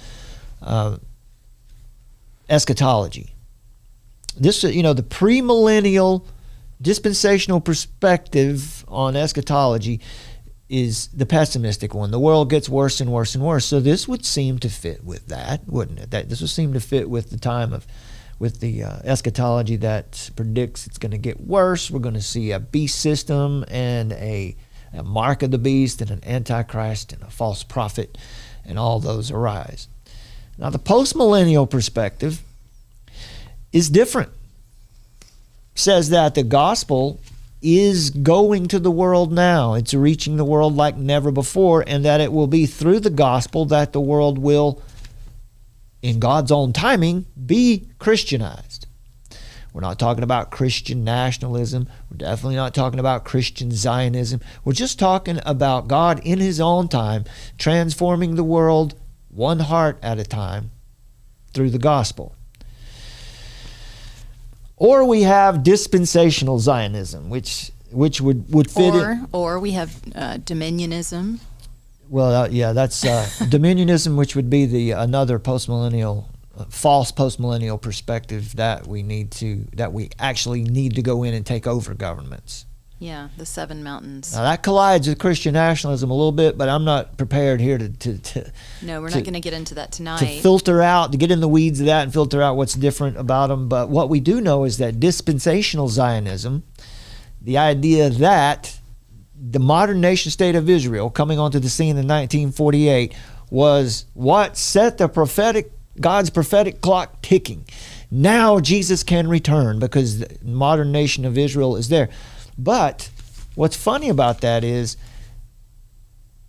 if you're gonna be consistent on that, then you have to, if you're a Christian Zionist or a dispensational Zionist, then you have to be advocating for the rebuilding of a temple. There's no need for that temple. You can't be a Christian and be advocating for the rebuilding of a temple, because the rebuilding of the temple means the reinstituting of the priests and the sacrificial system. That's blasphemy. That's an affront to Jesus Christ and His atoning work on the cross. So I don't know how you square those two things, but this would fit, what the Deagle Report would fit with the dispensational Zionist perspective pretty much as well. It wouldn't fit with the original Zionism, or it wouldn't fit with Judaism, because they don't see eschatology that way anyway. But there is a direct correlation between the nations that are giving. Also, when we think about technology, we think about jabs. There seems to be a correlation between the nations that are pushing the mRNA and these numbers. I have to be careful. I don't know what else to say. They know what you mean. You know what I mean, right? Yeah. The potion, right? Whoever's pushing the potion. Looks like those nations suffer. The anti-elixir. The anti-elixir. The elixir of death. Did I say that? I think I said that, didn't I? Did I say that out loud? I did. You were joking. Yeah, so the Deagle projections seem to have a strategic military purpose, and in one sense, we should take it seriously. There's a sharp division between certain countries that are using certain medical technologies, some countries that are allied with the United States.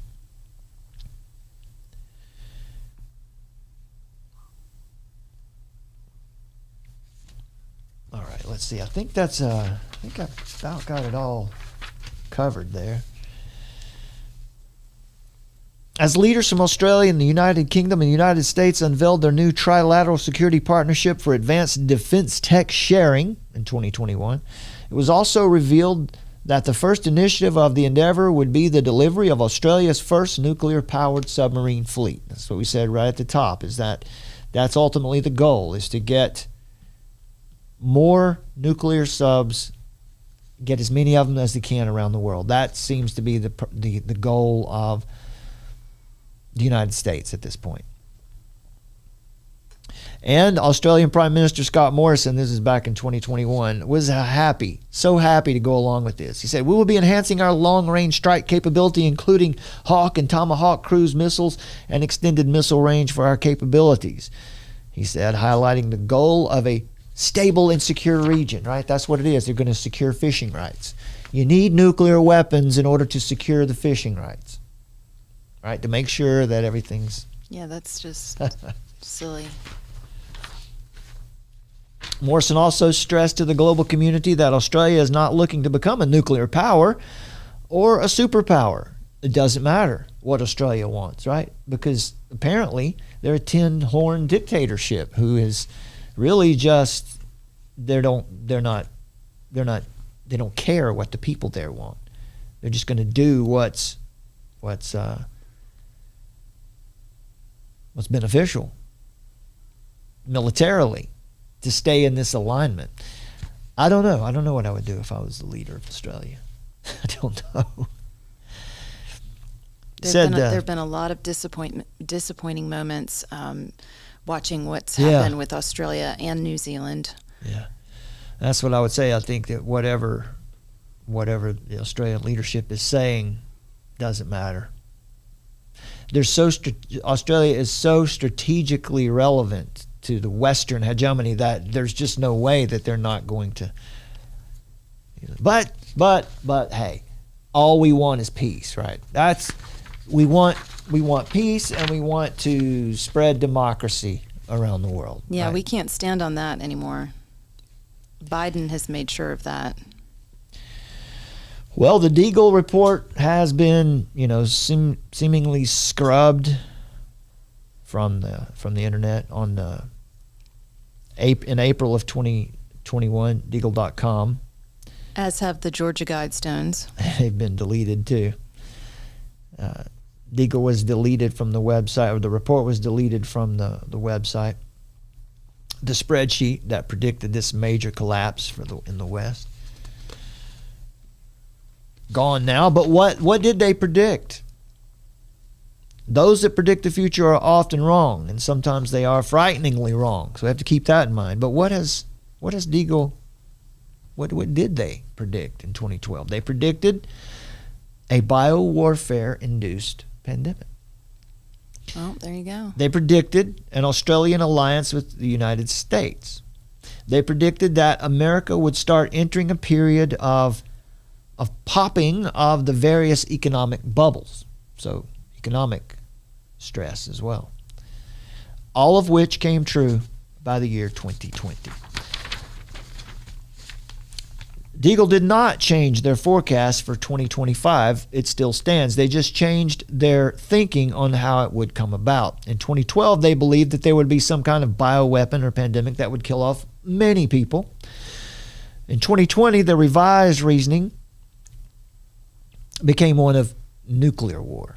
It must be nuclear war and bioweapons simultaneously, which is interesting because that makes you start thinking, what is the purpose of the bioweapon? The potion. Mm-hmm. What is it really? But, well, let's look at a couple more here. This is just to give you an idea of what it's like with the temperature. Let's take the temperature out there. Iran, Russia, and China will hold a joint military exercise in the Persian Gulf soon. Now, this is a new tweet here. This is from December the 1st. All right, so the new anti-NATO Warsaw Pact is slowly forming. North Korea can be added to these four countries. Man, can you imagine if North Korea decides to go ahead and join with this Asian alliance? Mm-hmm. This unified Asia? Wow, that'd be spooky. So if North Korea can be added, and we get a powerful military alliance in the world, perhaps the most powerful in terms of the amount of weapons, advanced technology, and military experience. China and Russia have already agreed on a joint scientific center to develop high military technology. Iran has confirmed that it is receiving advanced Su-35 warplanes from Russia. North Korea got its first satellite with the help of Russia as well, and that all happened fast. That was from the spring to right now that they got that going. It's incredible how Biden and his incompetent administration managed to create a multipolar world in just 2 years. You know, yeah, people are going to be having a field day with this, with the BRICS nations and all of this, you know, but I just take it as a lot of theater. I mean, yes, of course, real things can pop off from all of this. I'm not saying that there's no threat, but I mean, it's definitely like, you know, I'm just watching. I'm taking it with a grain of salt. Yeah. So what we want to help you look at here are things like this, you know, just trying to, what's the right position to be in here? Marjorie Taylor Greene from Georgia. She says, all Washington talks about is fighting Russia and China. When will the United States Congress recognize our greatest enemy, the cartels, who are killing hundreds of Americans every day with illegal drugs and making billions from human trafficking illegals into our country? And Marjorie Taylor Greene, is what's funny about this, she's one of those who has said it and stands in it strong. You're going to stand with Israel no matter what. Regardless. Unreservedly stand with Israel.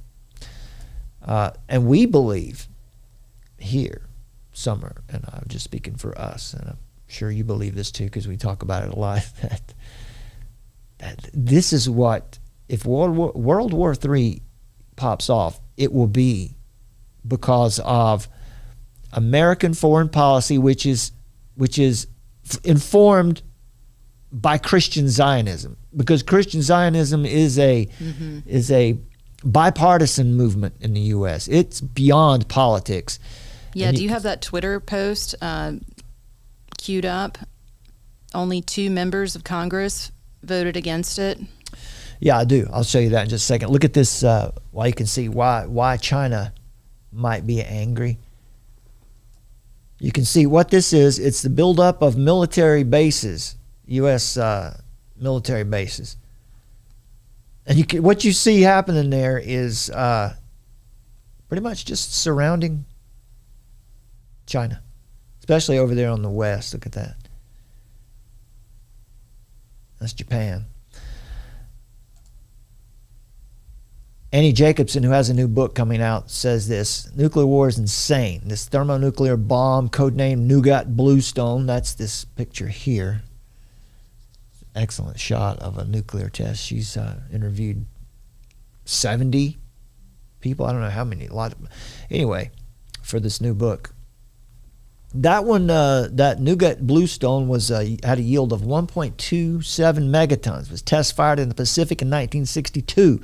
The whole premise of using nuclear weapons is madness. It's irrational. Every person I interviewed from my forthcoming book, Nuclear War, A Scenario, knows this. Every person, and yet here we are. Russian President Vladimir Putin recently said that he is not bluffing about the possibility of using weapons of mass destruction. North Korea recently accused the U.S. of having a sinister intention to provoke a nuclear war.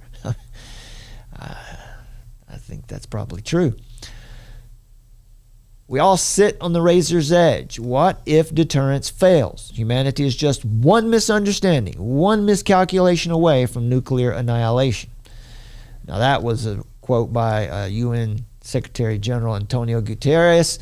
And I'll tell you, this shows you, in the interest of transparency, to show that we don't just stand up against people because we don't like the people. I agree with him here.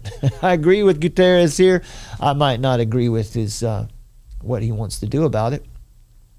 But that statement is, in fact, true. This is madness. We must reverse course on this.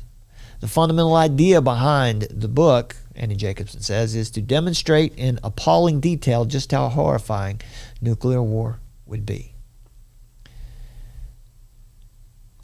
Yeah, now let's see. Here's well, you know, here it is. Here it is. The aliens need to come to save the day, right? Well, if we could be so lucky, right? I'm joking. Okay, so this is what Summer was talking about. This is a really interesting piece from Business Insider or somewhere. There's an article. It came out last week.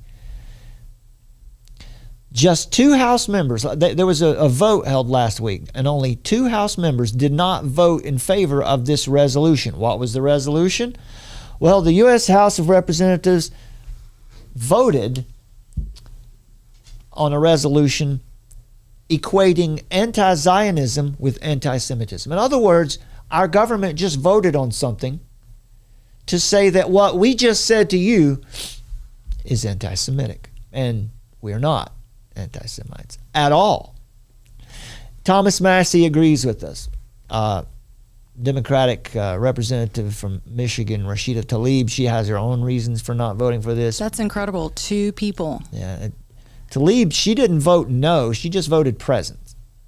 Thomas Massey was the only one. He's a representative from Kentucky. Yeah. He's the only one who stood up and said, no, don't do this. You know, Massey was the one who voted against the, I forget what it's called now, when the pandemic started. And they To exit the WHO. No, I'm talking about when the pandemic started, when they were voting on the massive amount of money, the $2 trillion that was going to be in stimulus money and to get the vaccines going on. He was the only one who stood up and said, wait, we don't need to do this. We don't have to do this today. We should take our time and think. The only one who said no, and he was not popular for it. So the House of Representatives this Tuesday, a few days ago, overwhelmingly passed a resolution affirming Israel's right to exist. I know there are some extremists who are saying that Israel doesn't even have a right to exist. We're not saying that. But only 2 members did not vote in favor of this resolution. 412 voted yes. And only 2 said no. And only one of those had a good reason. Thomas Massey from Kentucky. And he said, I don't think I have his tweet up here, but let's see. Massey said, let's see, I've got it down here. He said, the bill was introduced by Republican Representative Mike Lawler of New York. All this resolution does is that it affirms a variety of widely accepted facts about Israel. It's just strange that they're even having this vote. We're going to vote to say that we believe this or believe that about some other nation and the Jewish people, right? This is interesting, right? Something like the Holocaust was an atrocity. Yes, we say yes to that, they say. That's what they're voting on. And the Jews have been persecuted in history. Yes, we're voting on that and we agree with that. This is ridiculous. This is strange. A strange thing to be taking up time on. I mean, you can believe those things. Those things are true. But what in the world is this vote about? And they made no mention of people who live in the area called Palestine. People who live there who have their own historical claims to the region. Even as it stated that Jewish people are, quote, native to the land of Israel. Now, you could say that's a different claim than the modern nation of Israel has a right to exist. Those are different ideas. But the resolution also states that, quote, denying Israel's right to exist is a form of anti-Semitism. And here's where Representative Thomas Massey from Kentucky took issue, and where we would agree with him 100%. He said, I agree with the title reaffirming the state of Israel's right to exist and much of the language, but I'm voting no on the resolution because it equates anti-Zionism with anti-Semitism. Anti-Semitism is deplorable, but expanding it to include language to say that we cannot criticize Israel, that's not good. That's not helpful. It's not the first time the House has voted on a resolution like this, but it's the first time in a while that even the most progressive Democrats, the squad, they even voted for it, right? So there's got to be a dissension among the progressive Democrats right now. When AOC comes out and votes for this, what are Tlaib and I can't think of the other representative in Michigan who is a Muslim, what are they thinking about this? How are they? Are they going to be at each other's throats? On July 9th, House Democrats voted against a resolution declaring that Israel is not a racist or apartheid state. All right? They had a vote on July 9th so that they could affirm Israel is not a racist or apartheid state. They had a real vote on that. On October 16th, after the war started, they voted, you could vote either present or against a resolution in support of Israel in this war. Representative Jamal Bowman of New York, who is a Democrat, a progressive, he's a squad member, he voted for the resolution, but then he came out and said something, and he was a little bit frustrated, and I agree with him here too. He said, it seems like we vote on some form of this resolution that we stand with Israel every week. Do Palestinians exist? Do they have a right to exist? Is someone going to write that resolution? And when it's written, are we going to vote on it? Or are we going to continue to have one conversation without the other? Unquote. Minutes earlier, a separate resolution condemning Hamas and calling for the release of hostages passed unanimously. Who's going to disagree? Senator Bernie Sanders of Vermont wrote in a recent op-ed, for many years, the United States has provided Israel substantial sums of money with close to no strings attached. While we are friends of Israel, there are conditions to that friendship, and that we cannot be complicit in actions that violate international law and our own sense of decency, unquote. So there you go. Again, we agree with Bernie Sanders there. How strange is that? I mean, that doesn't happen every day. Gosh. Well, okay. Israel's rejection of the gospel of salvation through Jesus Christ is what's at stake here, right? Let me just make this clear. What our position here is on Israel, right? If you want to follow along here, I'm going to be speaking from Romans chapter 10, okay? And we're talking about Israel's refusal to submit to the righteousness of God. We cannot support and stand with someone who is rejecting God. We have to evangelize them. That's the point. Israel is an example of a heart, Paul, the Apostle Paul, is an example of a Jew whose heart was changed by Christ. As here in Romans chapter 10, Paul reveals his heart for his fellow Jews. He doesn't rejoice because they've stumbled. Paul has a new desire for his earthly family, that they would receive their Messiah and submit to his word. Paul didn't just say he cared for their souls, he translated that concern into action. In other words, a prayer to God for Israel. Pray for the peace of Jerusalem, yes, but a prayer to God for the Jews to come to Christ. Paul recognizes that Israel's enthusiasm for God is not based on true knowledge of God. And just like many religious people, including sincere Christians, will fall into this ditch, emphasizing an appearance of knowledge, emphasizing zeal and enthusiasm and feelings and emotions about supporting Israel or whatever it might be above true knowledge and true relationship with God through his word. Now, Paul was exactly like this, a notorious persecutor of Christians before Christ transformed his heart on the road to Damascus in Acts 9. And then Paul's own people, Israel, because they had established their own righteousness apart from a true knowledge of God, they persecuted Paul severely. Eventually, they killed him. Now, God uses Israel, in one sense, to provide a demonstration of what it looks like when people make a claim to God's promises but are ignorant of God's righteousness. Romans 3:20, by the deeds of the law, no flesh will be justified.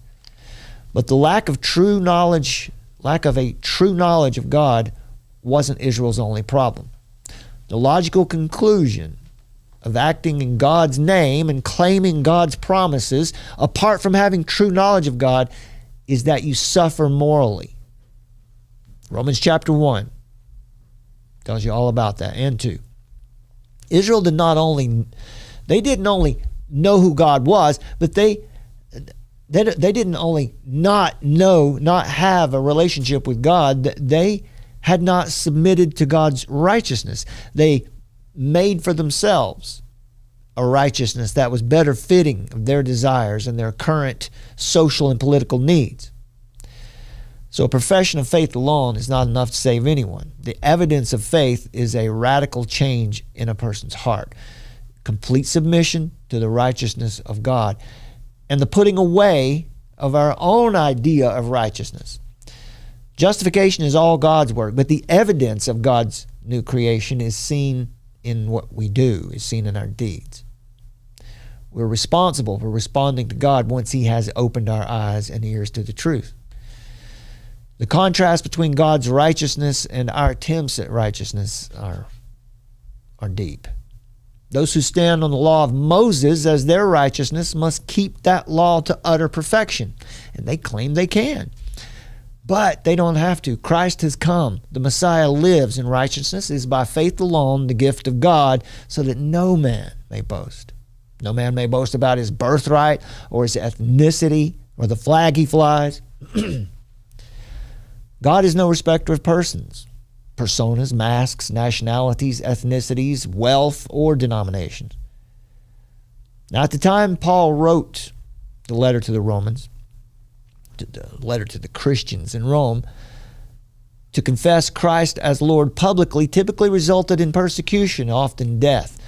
To confess Christ as Lord in Paul's day, knowing that persecution was sure to come, that was evidence of true salvation and the work of the Holy Spirit in a person. Confessing Christ outwardly is a rare thing when it could cost you your life. It's not the public confession that saves a person, but rather the private condition of the heart. That is the evidence of the new creation. No one would confess Christ as Lord knowing that it would cause you to be killed unless that person was truly saved. So the idea of this text in its original language is to confess or to confirm with the mouth what has taken place in the heart and to be thankful for it, knowing full well the cost. Calling upon the Lord is the privilege of those who know Him. We see Benjamin Netanyahu referring to the Scriptures. He's not really calling on the Lord, but he's referring to the Scriptures as though they have some claim on it. Calling on the Lord is the privilege of those who know Him. As it is with baptism and all other good works, public confession is not the way of salvation. It is the evidence of salvation. There are those who would knowingly or unwittingly put others under bondage to ideas like we must stand with Israel regardless of their sin, or God won't bless our nation or our family. But the Word of God says the Word is near you, in your mouth and in your heart. Instead of having to achieve righteousness by the law or by holding a particular position toward a modern geopolitical entity called Israel, righteousness comes by trusting in the word of the gospel, the gift of faith. It always boils down to one thing: the preaching of the gospel. And preachers must be sent. God could have chosen any means for the message of salvation to come, but the way God has chosen for the world to be won is by bringing people to a saving knowledge of Jesus Christ through the preaching of the gospel. Isaiah 53:10, but they have not all obeyed the gospel, for Isaiah says, Lord, who has believed our report? So then faith comes by hearing, and hearing by the word of God. So why is Israel cut off from God? Because they did not receive and believe their Messiah. They did not trust in God's word that came through the messengers and prophets God sent to them, particularly in this case, Isaiah. And therefore they are not saved. There's nothing unique about the modern nation of Israel. In fact, they are even more responsible because Israel, ancient Israel, heard the word, but they exhibited no evidence of the Holy Spirit. Israel professes faith and knowledge of God, but exhibits no evidence of the saving faith in Christ. In fact, they reject Christ openly. They are responsible for their condition because they were given the word and they rejected the one who proclaimed it.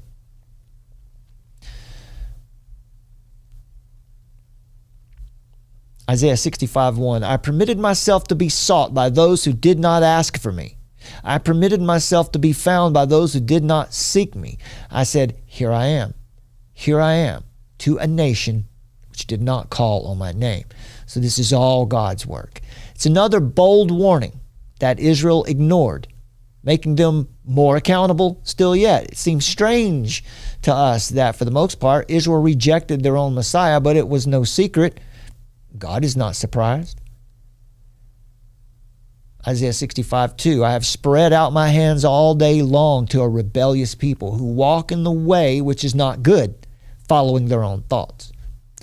And so we're not here to hate on Israel. We're all accountable. There is none righteous. All have turned aside, and we like sheep have gone astray. But God is rich in mercy and has shown us all the way. God has made it plain for all to know what rebellion is. God has defined disobedience for us so that all will know. God brought the Word and the Savior through Israel. And God has also used Israel to show the world what rebellion, disobedience, and apostasy look like. Apostasy looks exactly like the modern Messiah-rejecting nation of Israel. They are a disobedient and contrary people under a harsher judgment than any because of their unique position and the great responsibility that they have before God. In Luke 24:47, we read, in Jesus' name, repentance and forgiveness of sins will be proclaimed to all the nations, beginning in Jerusalem. When the Lord ascended, He left us explicit instructions to make disciples of people from all nations. Matthew 28, which means to train them in obedience to Christ. Mark 16:15 says, Jesus said to them, go into all the world and preach the gospel to every creature. And so we circle right back around to verse 1 in Romans chapter 10. Brothers, my heart's desire and my prayer to God for them is for their salvation. And this is our prayer for Israel. It's our prayer for Palestine, for Egypt, for Syria, for Jordan, for Lebanon, Turkey, Iran, Iraq, Australia, China, Russia. Did I say Russia already? And for America, and for the rest of the nations of the world. Our prayer to God for them is for their salvation. So, well, that brings us around to the end. Hopefully another interesting show. In spite of all of our ambition, the pursuit of innovation and discovery still doesn't deliver wisdom. And this is what we've been talking about today, really, is what do we do with what we have? Job 28, we see that wisdom cannot be discovered from within creation itself. Job 28:12, but where shall wisdom be found, and where is the place of understanding? Man does not know its worth, and it's not found in the land of the living. The deep says, it is not in me. And the sea says, it's not. with me. So today, man has this godlike technological power over creation. We force nature to disclose herself so that we can discover her secrets. And nature's secrets include new scientific discoveries, new material wealth, new powers to enable new technology. Today we can lift up a mountain and look underneath it. But we don't find any divine wisdom under there. We can dig deep shafts into the earth and might find a lot of precious metals, gold and silver, jewels down there. But you're not going to find the purpose of life in that shaft. Wisdom is not for sale even if you become a billionaire and you buy all the gold and jewels in the world. You still can't buy wisdom. Job 28:15. It cannot be bought for gold and silver, cannot be weighed as its price, it cannot be valued in the gold of Ophir and precious onyx or sapphire. Gold and glass cannot equal it, nor can it be exchanged for jewels of fine gold. No mention shall be made of coral or of crystal. The price of wisdom is above it all. The entire material universe was made from nothing. This means that you can flip every mountain on its end. You can dig as far as you want into the earth. You can bring out billions of dollars worth of gold and jewels for yourself, but you will never find wisdom. You'll never find the purpose of life, or you'll never find true value in there. Made from nothing. That means the contingent creation itself cannot answer for its own purpose, its own meaning or reason for existence. I mean, wouldn't it be nice? Wouldn't it be nice if the Congress met to vote on whether or not the earth has a right to exist? Right? That creation has a right to exist. Our scientists can study the activity of tiny particles. They can measure vast space, vast distances in space. They can discover new power sources. But it doesn't matter how great AI turns out to be or how dangerous. You're going to face the same riddle no matter how great your technology is or how wealthy you become. The new discoveries of the Large Hadron Collider, the latest images from the Hubble Space Telescope, and the collected artifacts of the ancient miner all tell us a lot about the material world, but none of them can explain creation's meaning or its reason for being. Why are we here? Where are we going? What's our purpose for being here? Neither can bars of gold, coins of silver, bags of jewels buy these answers. Wisdom is found in God because He is the sovereign creator. He patterned creation within Himself. He made all things from nothing. Wisdom comes before creation. Are you with me? Wisdom predates creation. Wisdom predates mountains. Wisdom predates nuclear weapons. Wisdom predates the oceans. Wisdom predates the whole material universe. Wisdom was first. And wisdom is eternally present within the eternal self-delight of God. In our search for wisdom, our greatest discovery is that the meaning of creation is not found in creation. The meaning of creation is not found in creation. The meaning of creation is found in the Creator. God's patterns shape our innovations. All of our scientific advances mimic God's design. For millennia, navigators steered ships by fixed points in the heavens. So we imitate that today with GPS satellites in the heavens that send signals to our phones to help us navigate. The human brain crackles electronically with 80 billion neurological links that form our conscious and subconscious awareness. And so this same pattern is reflected in the electrical power surging through your smartphone's brain right now. It's a computer chip. God's design of our brain has inspired a new line of neuromorphic chips, futuristic processors that will more closely resemble the neurons and synapses of our brain. But never will they equal it, and never will they answer the question, why are we here? Think about how we produce electricity. God patterned the nuclear forces that we use today. Some of you out there may live in a city that's nuclear powered. A city like Phoenix, Arizona, for example, an atomic city. How did that happen? Uranium was excavated and enriched, and now atoms are splitting, and your television works, or your computer works, or you can charge your phone. You have clean water because of that. You have a warm, dry place to sleep. Or in Phoenix, I guess you have a cool, dry place to sleep. This is amazing, but it's nothing compared to what's possible. Take that on board for a minute. It doesn't matter all the nuclear power, all the nuclear weapons in the world. It's nothing compared to what's possible. All the computer power, all the artificial intelligence at its peak is nothing compared to what's possible. Your computer runs off electricity generated by nuclear fission, the splitting of atoms.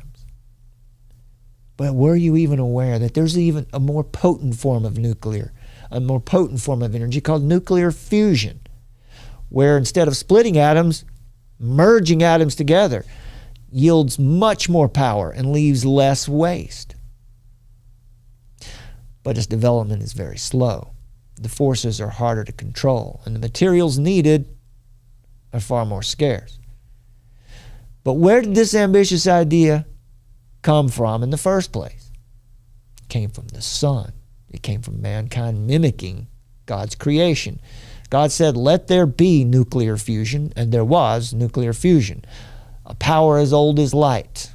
Nuclear fusion is how God keeps the sun ignited and all the larger stars in the known galaxies burning. And so we are learning from God's pattern, the pattern God has placed before us in His creation. Nuclear power is not a man-made artifice. Nuclear fusion may power our cities in the future if we can excavate through enough helium-3. That's another rare earth element that happens to be abundant on the surface of the moon. And so, mining minerals on the moon, that might be the secret to our cheap and limitless power.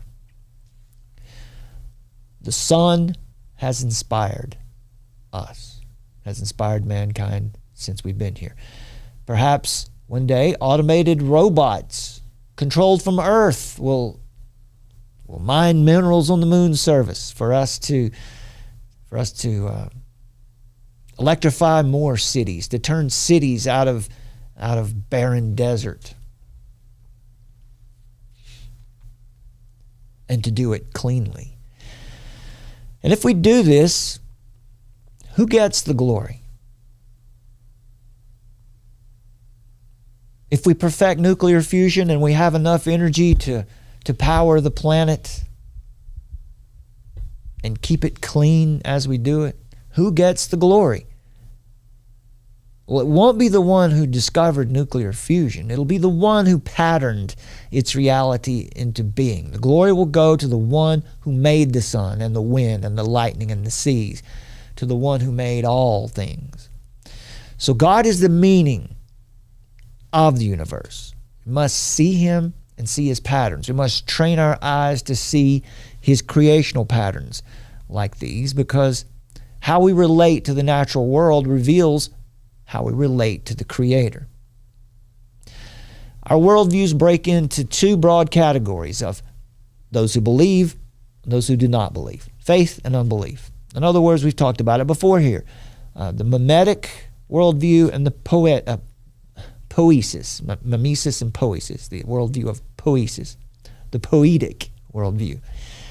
The mimetic worldview sees the world of sees a world that has purpose, inherent meaning, pre-existing patterns of reality to be acknowledged and respected, like male and female, for example. And we imitate these patterns and we conform to the meaningful patterns that are beyond us.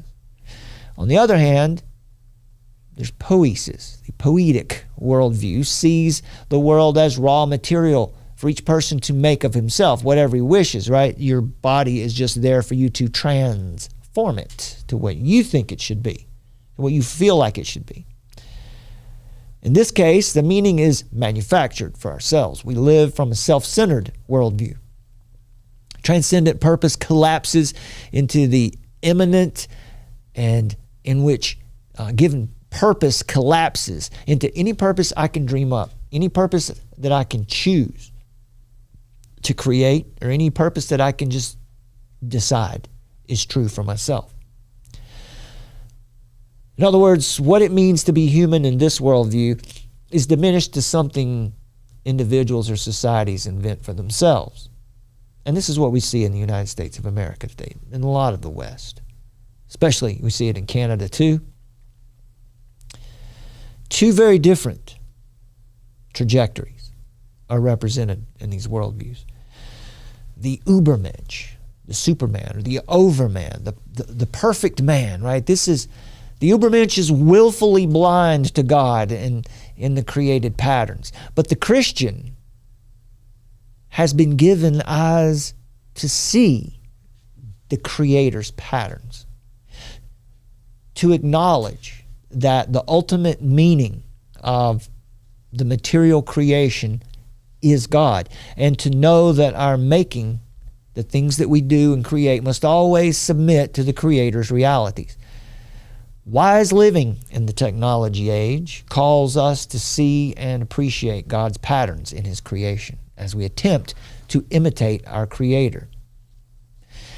In the words of Yuval Noah Harari, he said, "Success breeds ambition, and our recent achievements are now pushing humankind to set itself even more daring goals. We've secured unprecedented levels of prosperity, health, and harmony, and we've given our past record and our current values. Humanity's next targets are likely to be immortality, happiness, and divinity. Having reduced mortality from starvation, disease, and violence, we will now aim to overcome old age and even death itself. And having saved people from abject misery, we will now aim to make them positively happy. And having raised humanity above the beastly level of survival struggles, we will now aim to upgrade humans into gods and turn Homo sapiens into Homo Deus, or God-man. There was one God-man."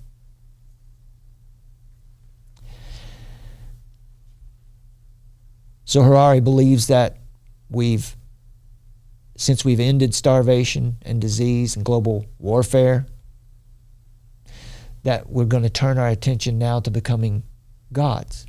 Not like the omniscient God, but like the Greek gods. What Harari is talking about is really just amplified humanity. They're not gods at all. Superhuman, but no deity. As the self evolves and the self creates, and as the moral dilemmas expand, Harari believes the Bible will become irrelevant. In fact, it needs to be rewritten. He'll say that our technology will become supreme, and that most of humanity will become useless. Folks, this is the worldview we're up against today. And this is the argument that we must be prepared to counter with wisdom, supplied by the transcendent creator and sustainer of the universe. Romans 8 says, "If God is for us, who can be against us?" So we'll finish up here with a quick look at Romans chapter 8 to take you out of here on some encouragement. There you go. If you you want to play along, follow along with the home game, Romans chapter 8. We'll start at verse 18. And this is the word of the living God, and our prayer is that you be blessed by the hearing of it. For I consider that the sufferings of this present time are not worthy to be compared with the glory that is to be revealed to us. For the creation waits with eager longing for the revealing of the sons of God. For the creation was subjected to futility, not willingly, but because of him who subjected it, in hope that the creation itself will be set free from its bondage to corruption and obtain the freedom of the glory of the children of God.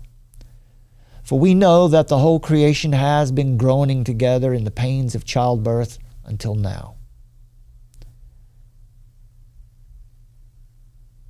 And not only the creation, but we ourselves, who have the first fruits of the Spirit, groan inwardly as we wait eagerly for adoption as sons, the redemption of our bodies. For in this hope we were saved. Now, hope that is seen is not hope. For who hopes for what he sees? But if we hope for what we do not see, we wait for it with patience. Likewise, the Spirit helps us in our weakness, for we do not know what to pray for as we ought, but the Spirit himself intercedes for us with groanings too deep for words. And he who searches hearts knows what is the mind of the Spirit, because the Spirit intercedes for the saints according to the will of God. Verse 28. And we know that for those who love God, all things work together for good, for those who are called according to his purpose. For those whom he foreknew, he also predestined to be conformed to the image of his Son, in order that he might be the firstborn among many brothers. And those whom he predestined, he also called. And those whom he called, he also justified. And those whom he justified, he also glorified. What then shall we say to these things? If God is for us, who can be against us? He who did not spare his own Son, but gave him up for us all, how will he not also with him graciously give us all things? Who shall bring any charge against God's elect? It is God who justifies. Who is to condemn? Christ Jesus is the one who died, more than that, who was raised, who is at the right hand of God, who indeed is interceding for us. Who shall separate us from the love of Christ? Shall tribulation or distress or persecution or famine or nakedness or danger or sword? As it is written, for your sake we are being killed all the day long. We are regarded as sheep to be slaughtered. No, in all these things we are more than conquerors through him who loved us. For I am sure that neither death, nor life, nor angels, nor rulers, nor things present, nor things to come, nor powers, nor height, nor depth, nor anything else in all creation will be able to separate us from the love of God in Christ Jesus our Lord. And amen to that. Amen. All right. So, anything to add before we... No, that was good. It was a tough topic. Yeah, nuclear war. We don't...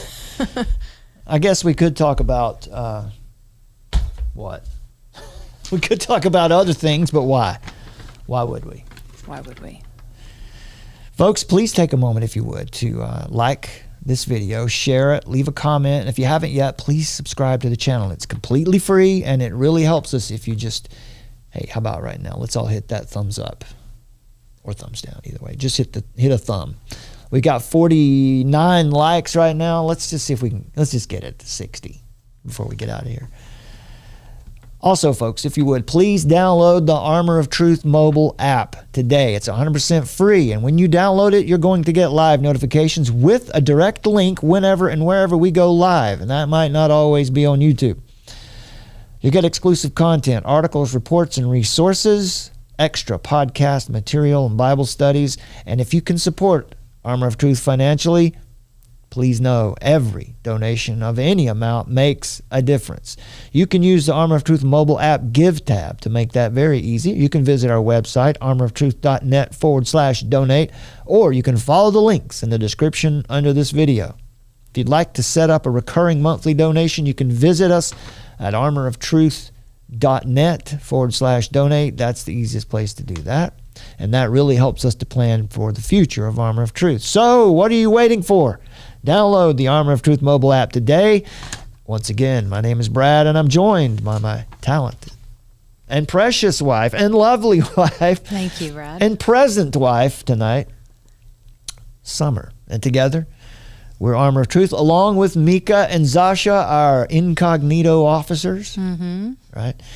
And we're seeking a worldview revolution through God's revelation. Faith is resistance. Hey! Okay, all right. God bless you, my friends. God bless you guys. Thank you for being with us. We'll see you next time. See you next time. Down and beats you over the head for the rest of your life with a big national security stick. And so that people learn to duck their head and not speak up. Because bad idea now. This is the emergency broadcast system. This is not a test. Repeat, this is not a test. Citizens are advised to take the following steps. Find us, armoroftruth.net. In the age of technocracy, scientism, and pop atheism, Faith is resistance.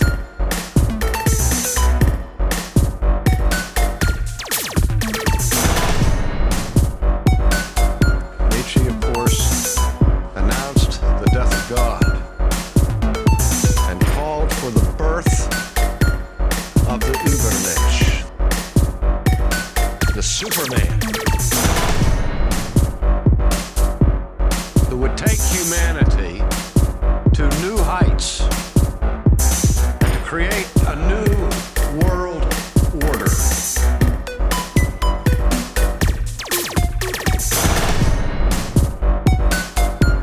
Find us at the Armor of Truth YouTube channel. This is not a test. Repeat, this is not a test.